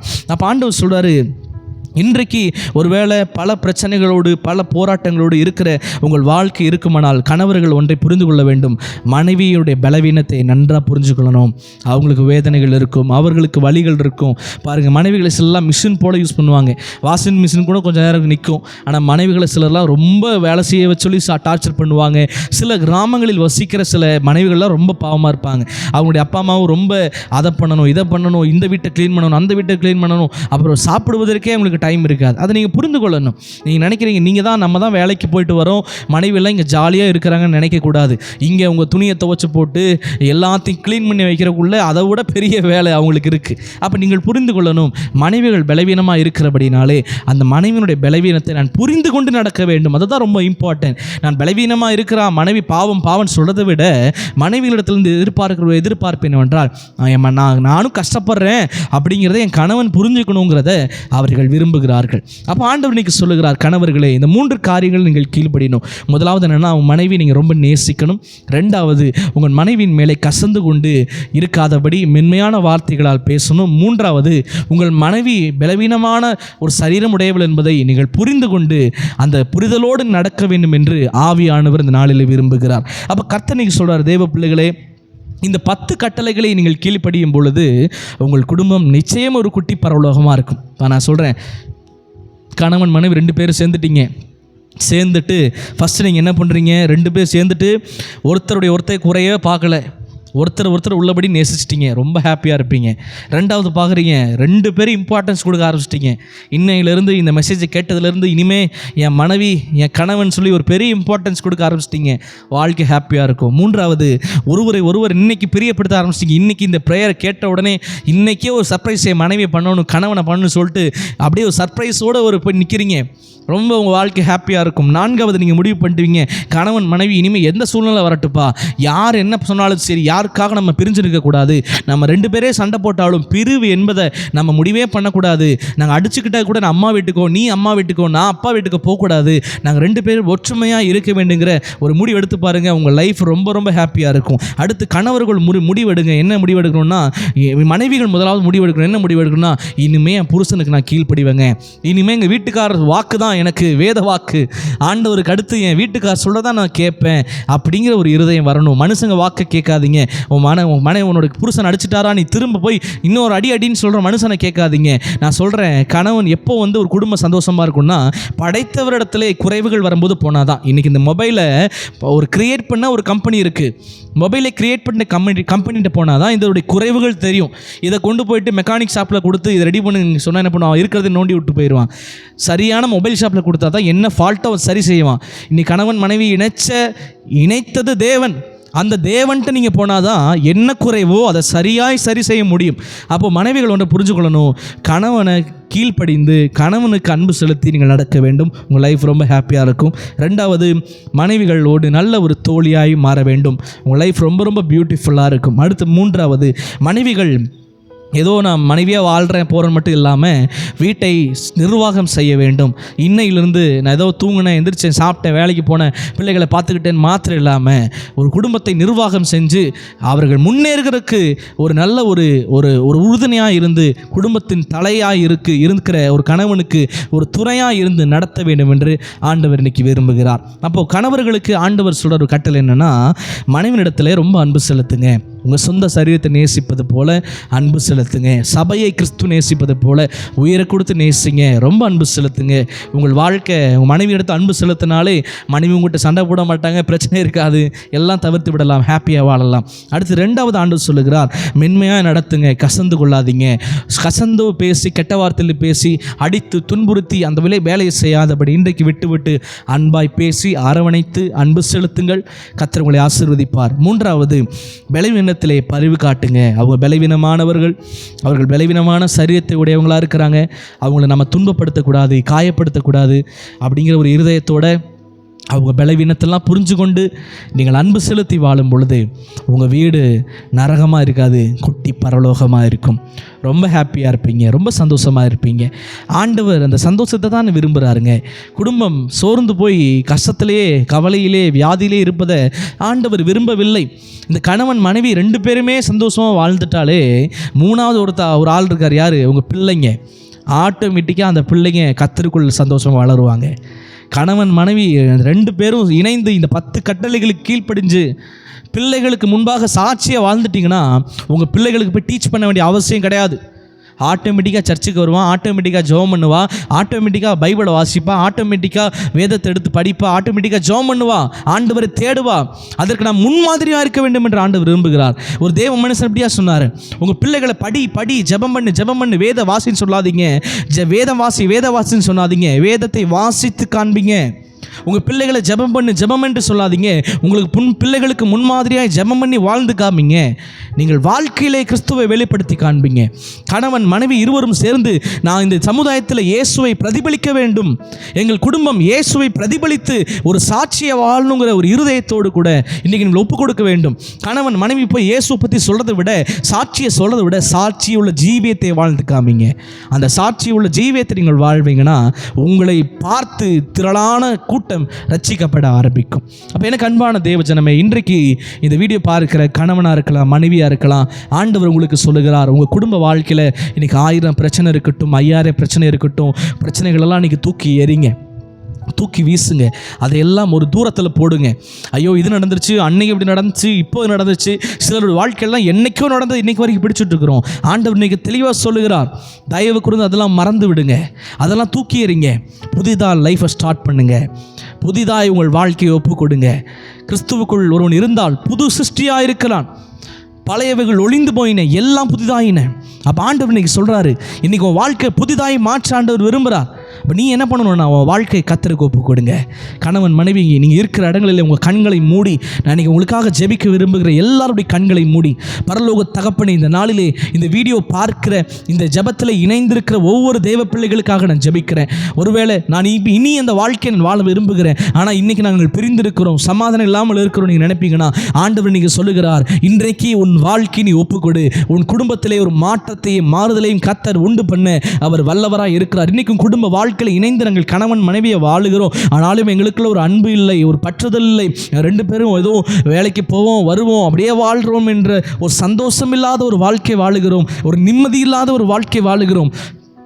எங்களுக்கு ஒரு மாற்றம் வந்து விடாதா என்று ஏக்கத்தோடு கேட்கிற உங்களை பார்த்து கர்த்தர் சொல்றாரு, இந்த கட்டளைகள் படியெல்லாம் நீ செய்ய கவனமாக இருப்பாய் என்றால் கர்த்தருடைய எல்லைகளுக்குள் பெரிய ஆசீர்வாதத்தை நான் தந்தருள்வேன் என்று ஆண்டவர் சொல்லுகிறார். எல்லாருமே கண்களை மூடி, ஆண்டவரே இன்றைக்கு ஒரு விடுதலையை எனக்கு கர்த்தர் தாங்க, என் குணங்களில் ஒரு மாற்றம் வரட்டும், என்னுடைய பேச்சிலே ஒரு மாற்றம் வரட்டும், என் நடத்திலே ஒரு மாற்றம் வரட்டும். இயேசுவின் நாமத்தினாலே ஜெபிக்கும் பொழுதே இப்பொழுதே உங்கள் குடும்பத்திற்குள்ள ஒரு மாற்றம் வருவதாக. இன்றைக்கு ஆண்டு பிடித்திருக்கிற எல்லா பிசாசுடைய பிடியிலிருந்து இந்த குடும்பங்களை கையெடுக்கும்படி நான் ஜெபிக்கிறேன். எல்லா பிசாசுடைய வல்லமைகளிலிருந்து இந்த குடும்பத்தை நிர்மூலமாக்குகிற, இந்த குடும்பத்தை கட்ட நினைக்கிற, இந்த குடும்பத்தை ஆண்டவர் உடைத்து போட நினைக்கிற, இந்த குடும்பத்தை கீழே தள்ளி ஒன்றுமில்லாமல் ஆக்க நினைக்கிற எல்லா சாத்தானுடைய சகல கிரியைகளை இன்றைக்கு இந்த பிள்ளைகள் நிர்மூலமாக்கப்படும்படி ஆண்டவர் நாங்கள் ஜெபிக்கிறேன். ஆண்டவர் இந்த குடும்பத்தை கட்டி எழுப்புகிற ஒரு கிருபையை இந்த பிள்ளைகளுக்கு தரும்படி நான் ஜெபிக்கிறேன். வேத வசனம் சொல்லுகிறது போல தாவீதின் இடிந்து போன கூடாரத்தை நான் திரும்பவும் கட்டுவேன் என்று வேதம் சொல்லி இருக்கிறது. இன்னைக்கு இடிந்து போன கூடாரத்தை போல இருக்கிற உன் வாழ்க்கையை ஆண்டவர் மறுபடியும் கட்ட விரும்புகிறார். ஆண்டவர் மறுபடியும் உன்னை ரீபில்ட் பண்ண விரும்புகிறார், மறுபடியும் உன்னை ரெஸ்டோர் பண்ண விரும்புகிறார். இன்றைக்கு உன் வாழ்க்கையை ஒப்புக்கொடு சகோதரனே, சகோதரியே. கர்த்தர் சொல்றாரு, ஓ ரிபாலா சந்தனா, இயேசுவின் நாமத்தினால் இப்பொழுதே ஜெபிக்கும் பொழுது குடும்பத்திலே ஒரு மாற்றத்தை கர்த்தர் தந்து கொண்டிருக்கிறபடியால் நன்றி செலுத்துகிறேன். இஸ்ரவேல் எனும் கன்னிகையே, உன்னை நான் மீண்டும் கட்டுவேன், உன்னை நான் மறுபடியும் கட்டு வைப்பேன் என்று கர்த்தர் சொல்லுகிறார். உன் வாழ்க்கையை நான் மறுபடியும் கட்ட விரும்புகிறேன். உன் வழியை கர்த்தரிடத்தில் ஒப்புவி, அவர் காரியங்களை வாய்க்க பண்ணுவார். பரலோக தகப்பனையும் உம்மை துதிக்கிறேன். இந்த நாளிலே இந்த ஆண்டவர் வீடியோ பார்க்கிற ஒவ்வொரு சகோதரனையும் சகோதரியும் ஒப்பு கொடுக்கிறேன்.